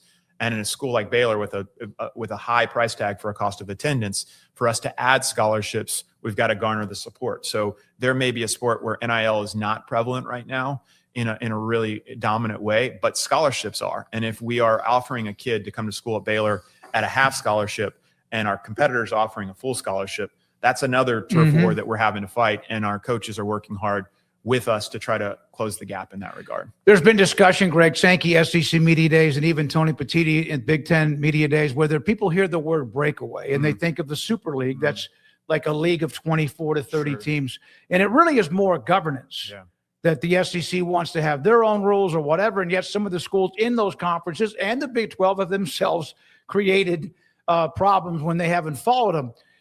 The breakaway to me is about trying to find how you can not only just NIL money and all that with that deal in Congress, it's the rules, and can everybody follow the rules? if there was a breakaway, if there was a super league, if there was 48 to 64 teams, which 68, I think, Power 4 schools plus Notre Dame, is Baylor going to be a part of that? I think Baylor is uniquely positioned to have a place in the highest levels of college athletics for the foreseeable future. I've believed that when I was here the first time, when I left, and now when I'm back, and I could break down the science and the reasoning behind that with greater detail. But I absolutely believe that's a spot. Now, I will tell you, you wouldn't expect me to answer any other way. But I genuinely, for reasons that make Baylor specifically unique, I genuinely believe we have a place, and we've had challenges in some of our premier sports over the last couple of years. But you look back over the course of the last 10 years, I mean, we've achieved excellence in almost every single sport, and we've competed with less resources, even recently, at a high level, and we're not far away from getting back to that. And I would not let some disappointments in some of our, our revenue sports of the last couple of years essentially create this image of this is what the institution and what the athletic program is about, because it's not reflective of, I think, even the current state of where we are. And I feel very confident. We're in the greatest state in the union, right in the middle of it. We're the one institution that can claim the highest level of academics, athletics, and then the one that's unapologetically affiliated with the Protestant church. And I just think that there's a spot for us moving forward based on that, but also because of our success and because we have a fan base that has proven time and time again that they're committed to be a part of the highest level. A couple more things. And I don't think it's unfair if I was to say this, that you look around at all the athletic departments or programs, and they're not all where they have been. And that's, of course, I know that's something along with all the fundraising and stuff that the coaches know that too, but that would help. 254 helmet. I saw that. The game with Prairie View, the night game. Now you're allowing residents, Wacoans, to pick the color of the jersey and the pants and all that. Is it Waco city limits, or is it among those just outside of the not the 254, because that can go anywhere? Sure. The specific one, the Waco Rush Pass that you're referring to, we started it with Waco only. The zip codes associated with Waco only, and our initial plan with that was really let's take care of our own backyard. These are people that live where our venues are, and our goal is to make it as affordable possible to get those people in. Initially, David, I'd kind of the concept of like, let's just have one low price and give those people essentially a residence pass where they can get in and go to any game that there's a ticket available in any sport all season. I did the math on it. We started to say, well, you got a family of 4, family of 6. If you made that $100, which would be incredibly inexpensive, that's still an ask of $400, $500, $600 for a family, where that's a big chunk of change. I don't want that to be prohibitive. So we're going to be intentional about creating opportunities for people to get in the stands at a very low rate when the availability exists. And then when they get there, the cost of the concessions is going to intentionally be low as well too. But just broadly speaking, I've said this before, I think it really, for me, was kind of that this emotion and this tie was stemmed from early days of tailgating and at Floyd Casey, and seeing people that didn't have ties to Baylor just want to come over and be a part of something. And initially it was, I just want to come over and be part of the party outside the stadium. And then it was like, oh, I got a ticket. Let's go in there and let's go check it out. And then those people turned into season ticket buying customers. And I love all our fans. It's like saying you pick your favorite kid. Yeah. As someone who's a legacy Baylor guy, who parents went there, I went there. Like, it's easy for me to be like, I don't love those people a lot, but the fans that are choosing to be in the Baylor, in the Baylor community, that make that choice, that didn't go to school here, don't have a parent that works here, didn't have a parent that went here, just says, hey, that's a team I want to cheer for. Those people really move me. Those people have an impact and an effect on me. And I will also say this, it's a numbers game for us moving forward in college athletics. Everything is a numbers game. And the more that you can get into the fold, the better. So how I can help bring those people in that may not have had an interest in Baylor athletics is a real intentional strategy for me. I want our local community to say, hey, they're the hometown team and we want to cheer for them. We may have somebody that says, hey, my other team is Texas, right? It's A&M. But I'm in Waco and I'm going to cheer for Baylor because they're hometown team. And you don't just get that. You have to earn that. And so the strategies that we take as a department are really intentional to try to earn that trust. When I moved here in 2010, I was told there were more fan bases of fans of other places. But when football started, women's basketball, obviously, and then what Scott was doing, there were people who wanted to be a part of it. So winning has a lot to do with that. Mike Dewey called me the other day, who helped set up the Floyd Casey tailgating. Yeah. And he said they're going to do something the Colorado night to kind of celebrate when all that started. Yeah. I'll never forget this story. We're doing a pregame show, and so I'm sitting here doing the pregame show, Paul, Craig, and I see this kid walking across the area with an 18 pack of Bud Light or Budweiser. And I was like, I thought it was cool because that was something that you just never would have seen a year or two prior to that. And it became a place where people wanted to be, even if they didn't go inside the stadium. You need that again, don't you? Yeah. I mean, we need people to feel welcome and feel connected to our university. And you're right. The socioeconomics, create that, I would say, the division. Baylor is a very expensive, I think worthy of that expense, but it costs money to go to Baylor. And, the socioeconomic condition of the average Wacoan, it's hard to sit there and say, hey, how can I achieve it? Now, I think Baylor's taken intentional strategies to be a destination for those individuals, but you want people to connect and say, that's my school. Because honestly, the end game here, like, let's get to the end game. The end game here is I want that family, that parent to connect with Baylor so that when they have kids that are in Waco, that are growing up here, that they want to go to school at Baylor. Like that is the goal. We want it to be aspirational where that's my team. That's my dad's team. It's my mom's team. They've cheered for Baylor. I grew up going to Baylor games. I want to go to Baylor. And at the end of the day, my objective is to create a department and a program where that kid grows up because of the connection through athletics and says, I want to go to Baylor, because I believe if they go to Baylor, their life will be changed for the positive. So that's what drives us in the end game in terms of what we're focusing on. This is not to put you on the spot, but we mentioned football early on. David Randa's had the best year in Baylor history, 12 and what? Were they 12-2 in 2021? Unbelievable year. If there had been a 5-team playoff, Baylor would have been in it. And then there's been ups and downs, and then there's been the 8-4. Then last year went back again. A lot of it is football and winning and energy and how excited people are around the program. If he wins this year, that obviously is good for him, and it's also good. Is there a certain amount that he needs to win? I've said this. I'll tell you what I said on national podcast that I've been invited. He can't just make a bowl game. He needs to win a couple of big games too. Yeah. Is there anything like that you're thinking through? It's funny you talk about 21. Actually, last night went online and just went game by game and looked at this. And I just, for whatever reason, you knew it was a good season, but you forgot how good it was. I mean, we stubbed our toe against Texas Christian and Oklahoma State. But we won it. We beat Texas at home. We beat OU at home. We beat a good Kansas State team on the road. I mean, we had that was such an impressive season. And then to beat Oklahoma State in the championship game and then hit, Ole Miss in the Sugar Bowl. And so you just kind of reminisce back and be like, what a great moment. And that stop with McVay at the goal line, we'll never forget that as Baylor fans. But here's what I'd tell you. I was with somebody, and I'll be respectful of not naming who it is, but someone that has been very generous to Baylor. And has done a lot and moved the needle for us in many ways. And I was with him recently, and we're talking about the football season. And he talked about he hadn't made it down here, much last year for games. The answer is we need to create an environment where that guy won't miss a game. Like he's sitting there building his schedule, being like, I can't miss a Baylor football game. And that's not just on Dave's shoulders. There's a collective effort that's required to deliver on that.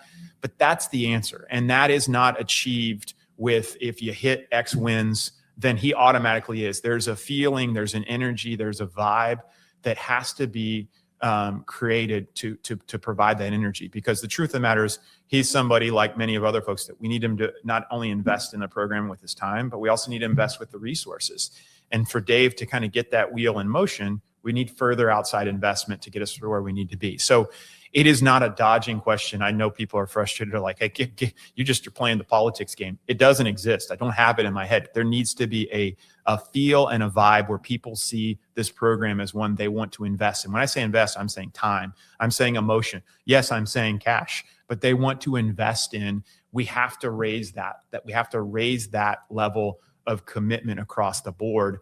And that's largely done by wins, but it's also done by vibe and feeling and just the energy associated with it, some which Dave has control over and some he does not. So it's a collective effort.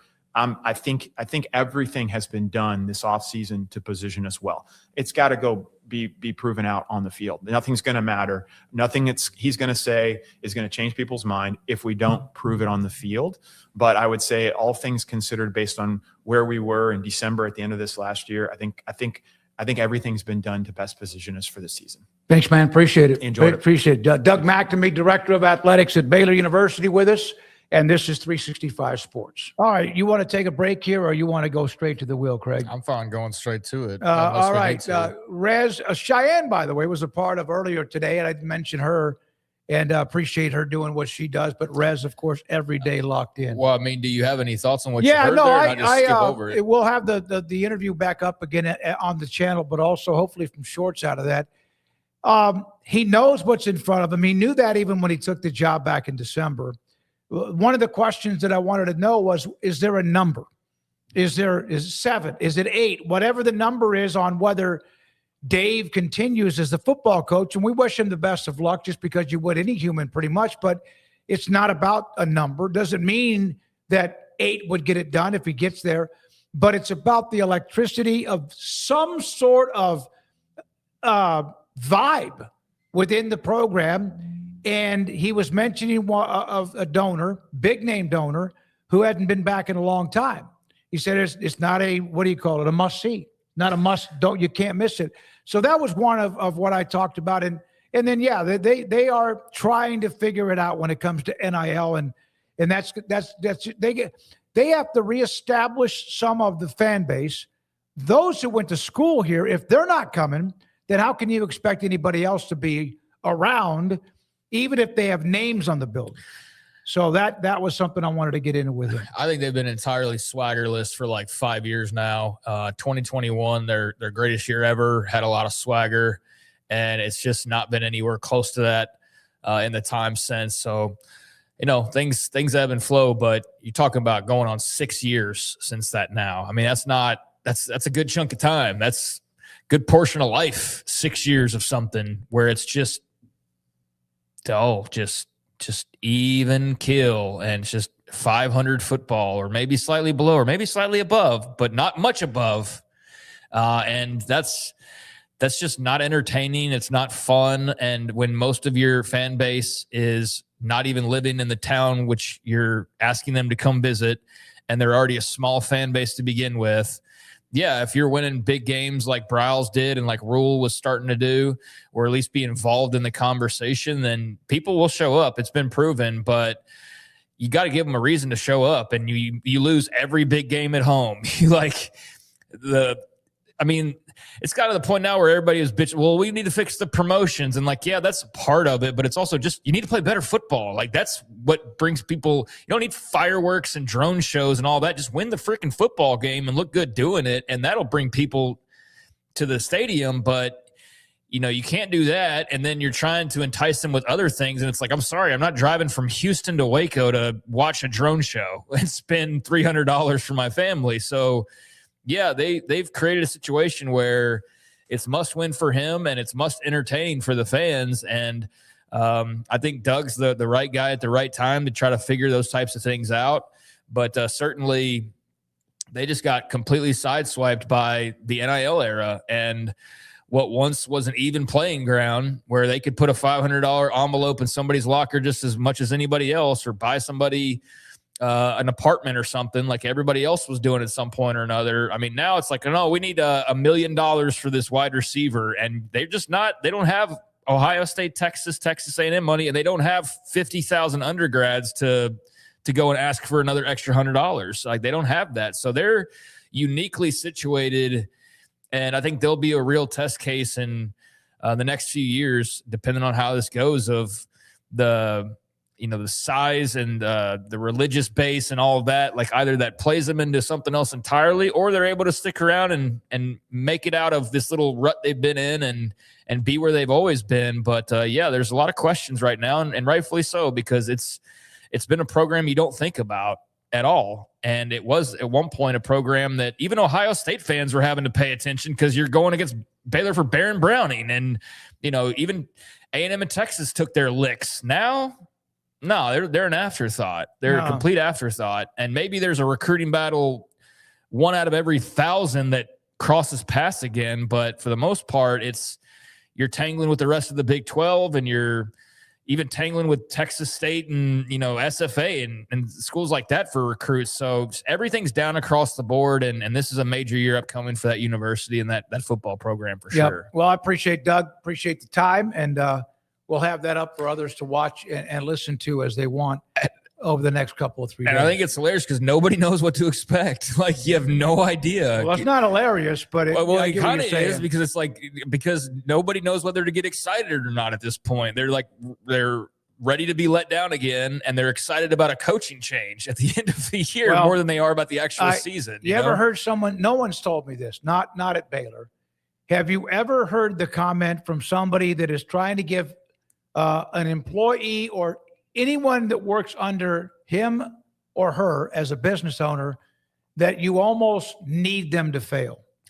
I think that's very much where they found themselves at this point. Yeah, I think the worst thing that probably some people feel could happen would be go win like 10 games and play for the Big 12 title, because then you're quote unquote stuck with him, right? And there's a lot of people that they don't care if he went 12-0. They just want to change at head coach. They want GJ Kinney to come in here with his younger age and his cool vibes and all of that, and make it fun and make it cool like Bryles did, and like Eric Morris is going to attempt to do it in Stillwater, and so on and so forth. So, yeah, it's just, look, there's been like 3 or 4 rounds of college graduates that have started and then finished in the time since they've been relevant again. I mean, maybe not 3 or 4, like a couple of different rounds of starting as freshmen, graduating 4 or 5 years later, that have only seen 500 or below football the entire 12 time. 12-2. And Doug brought up, he went through some of those teams. He didn't even realize how good that team was and who they had beaten. Then 6-7 with a terrible fall at the end. Then, 3-9? Then they had 8-4. And then last year, they stepped back again. So there we are. Thanks to Doug McNamee, the director of athletics, who has left quite a job to do at Baylor. And I do think that Aranda in a different era would have been like, he could have taken 2021 and just rolled with it. But what happened there was NIL hit that offseason, and all bets were off, and they didn't chase going after guys the way they probably should have. And that's like a hindsight's 2020 thing. But if things stay the same as they were, status quo, where all the rules are still in place, then I think he's probably totally fine. He might have won another Big 12 title at this point.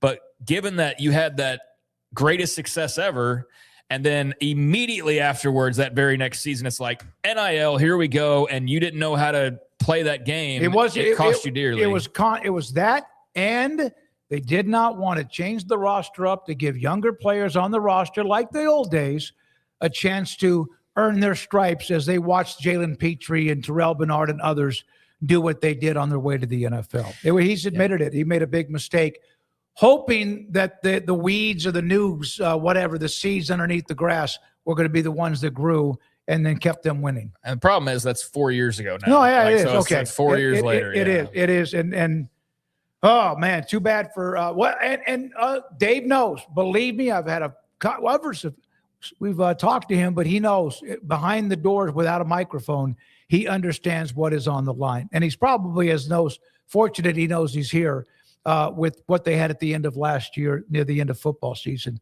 Now it's time for the wheel.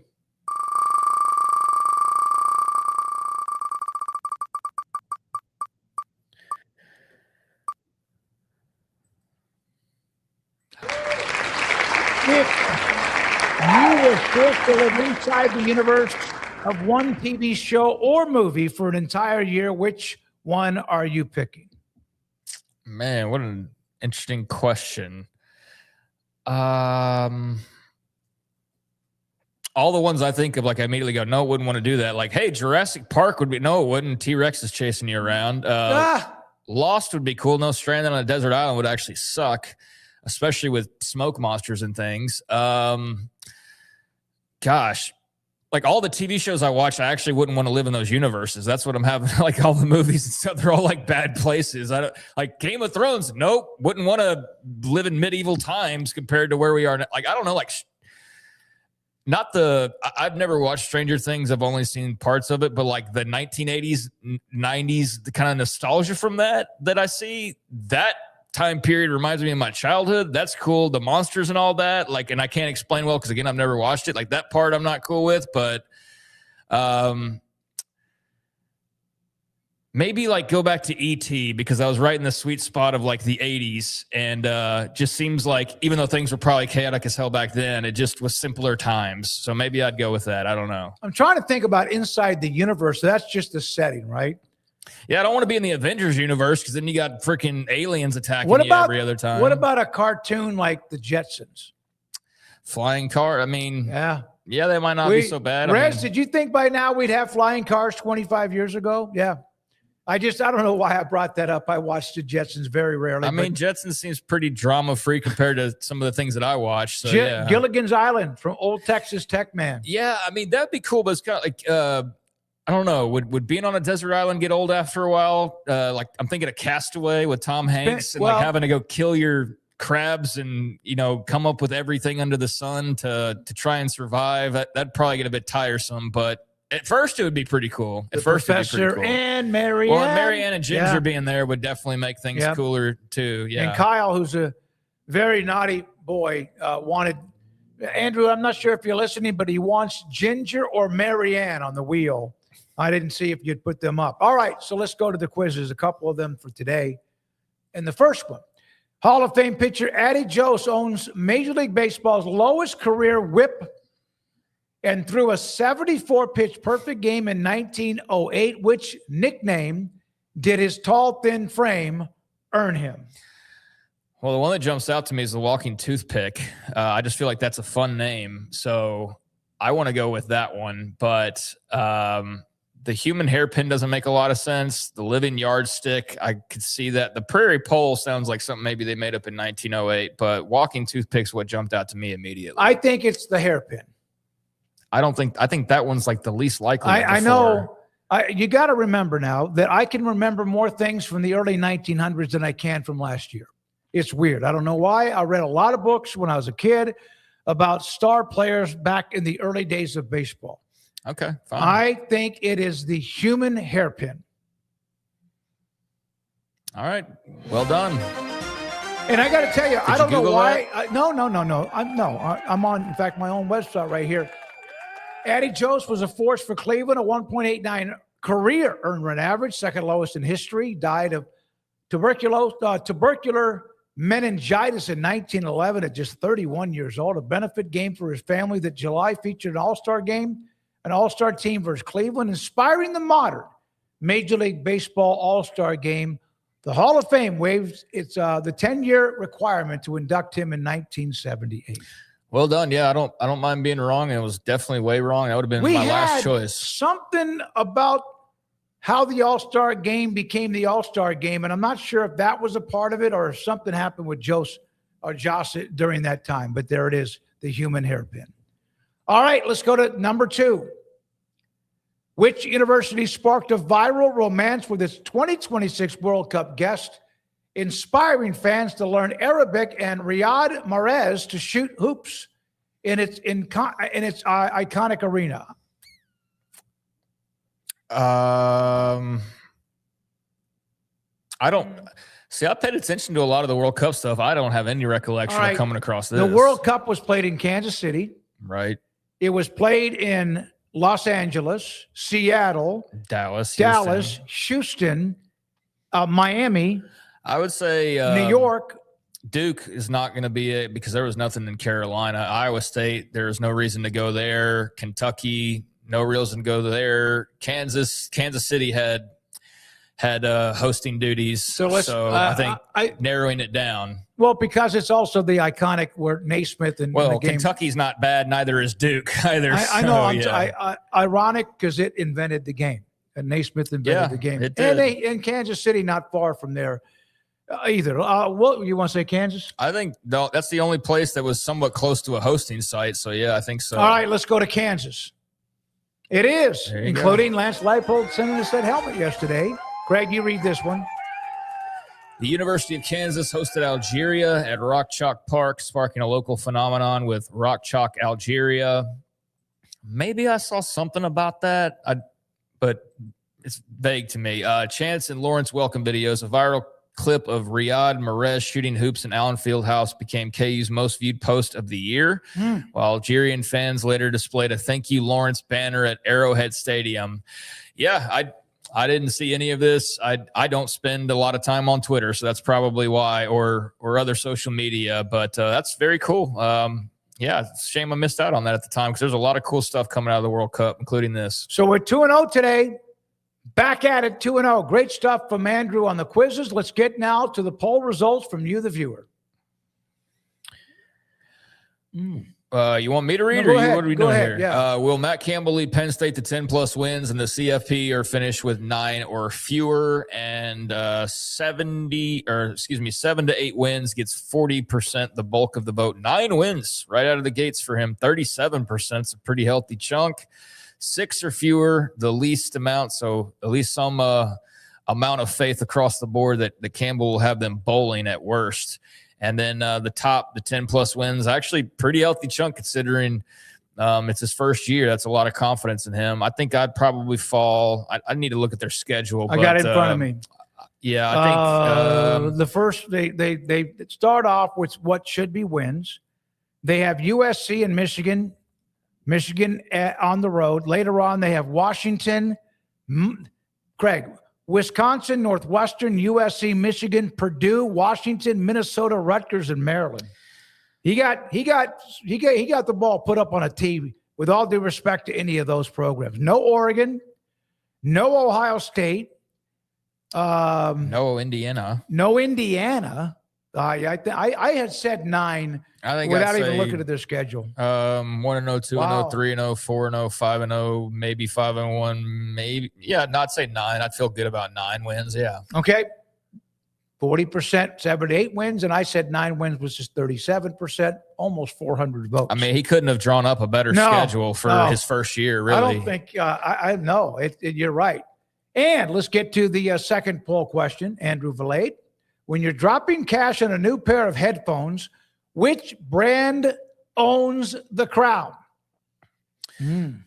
I mean, I go just the Apple route, which I know aren't like the best, most technologically advanced headphones. They're just the most convenient, though. So I would go with Apple.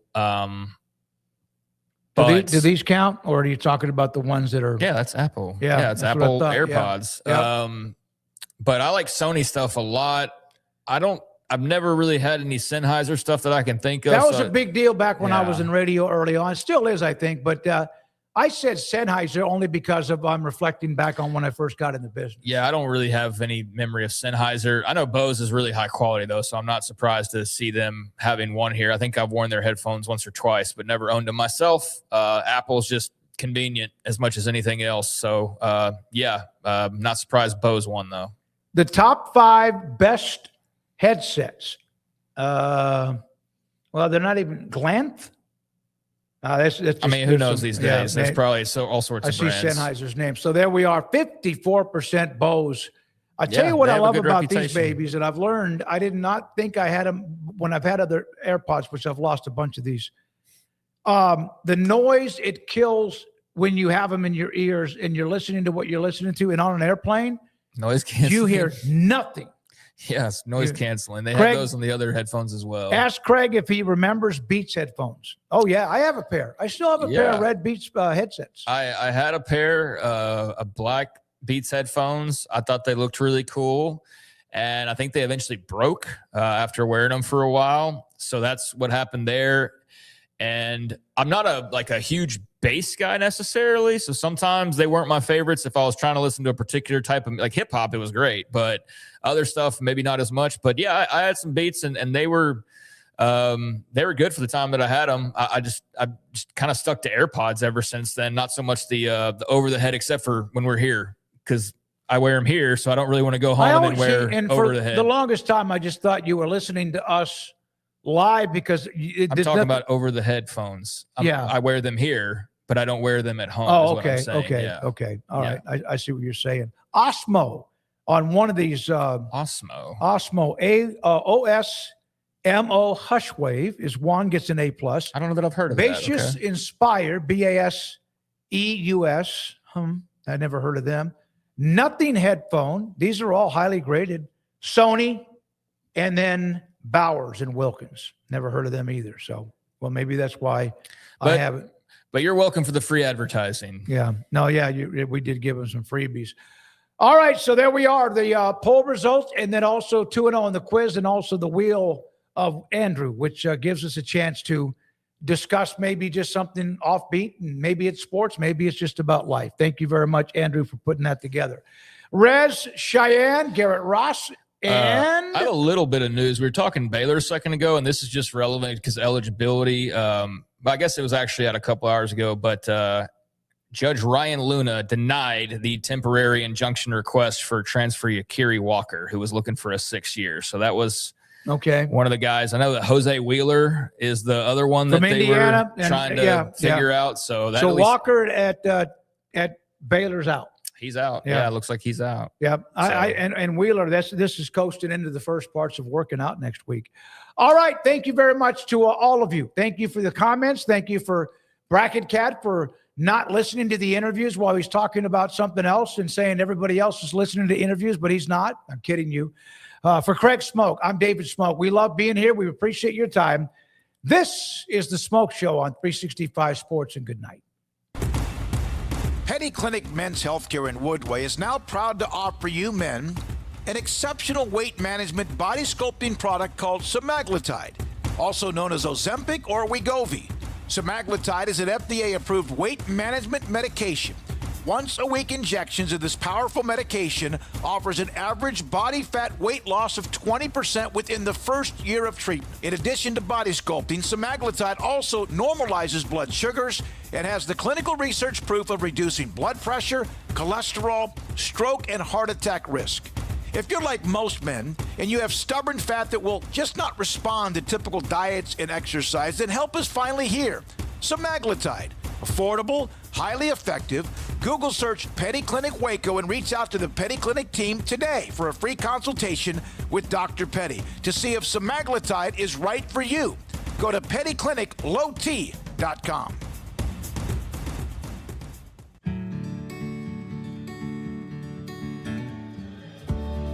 Whatever it is you wrangle, whatever seeds you sow, no matter what you nurture or what you choose to grow, at Texas Farm Bureau Insurance, we're proud to protect all Texans. When you play hard, sometimes you fall hard. Sports injuries require special treatment. At Southwest Sports Medicine and Orthopedics, our team of expert doctors provides athletes and active adults with comprehensive sports medicine care, diagnostics. Whether you're in high school, college, or beyond, we'll help you get back on the field. Call on the team physicians for Baylor Athletics. Call Southwest Sports Medicine and Orthopedics. I pitched in the major leagues for 24 years. And let me tell you, I can feel it in my joints. Shoulders, elbows, and knees. Trust me, pain doesn't retire when you do. I tried everything to get rid of the pain. Nothing worked until QC Kinetics. Baseball legend Roger Clemens and other patients are getting lasting relief with QC Kinetics regenerative treatments. No surgery. I trust QC Kinetics. You should too. Let's commit to getting rid of all the pain. Schedule your free consultation today. QC Kinetics. Better starts here. At Tarleton State University, we believe your education should fit your journey. Whether you're starting college or advancing your career, Tarleton State opens the door to what's next. A student-focused education is never far away. Don't change your life to earn a degree. Earn a degree to change your life. Because wherever life takes you, Tarleton State goes with you. Become a Texan today. Visit tarleton.edu.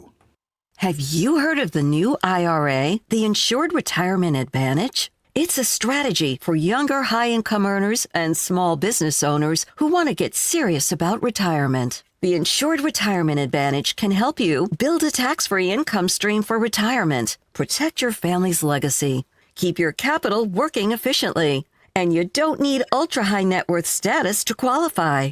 Call 623-256-6902 or go to NorthstarFundingPartners.com and tell them 365 Sports sent you. It's time to compete against yourself, finding too many excuses not to work out combined with bad eating habits, and Waco Regional Tennis and Fitness can help reach inside your competitive soul. Discipline, getting results you've only dreamed about, personal training, group exercise classes, and even a tanning bed, world-class tennis facility, and pickleball courts and lessons available. Waco Regional Tennis and Fitness, spacious, clean workout rooms, free weights, state-of-the-art technology, weight training equipment, and no intimidation. It's time for you to react today, not tomorrow, at Waco Regional Tennis and Fitness on Lakeshore Drive in Waco.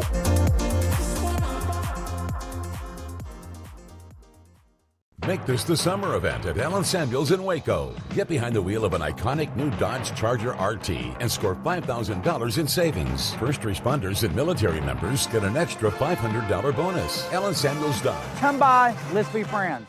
Hi, I'm Dana Hassel, President and CEO of American Bank. Waco is a great place for business, and for more than 70 years, American Bank has been the bank for business. We continue to invest in our growing community with state-of-the-art branches conveniently located to serve you within minutes. Our experienced bankers, lenders, and decision makers work directly with business owners like you every day, providing tailored solutions, timely answers, and local insights, face-to-face. Schedule a meeting with one of our bankers today and find out what makes American Bank the bank for your business. Member FDIC.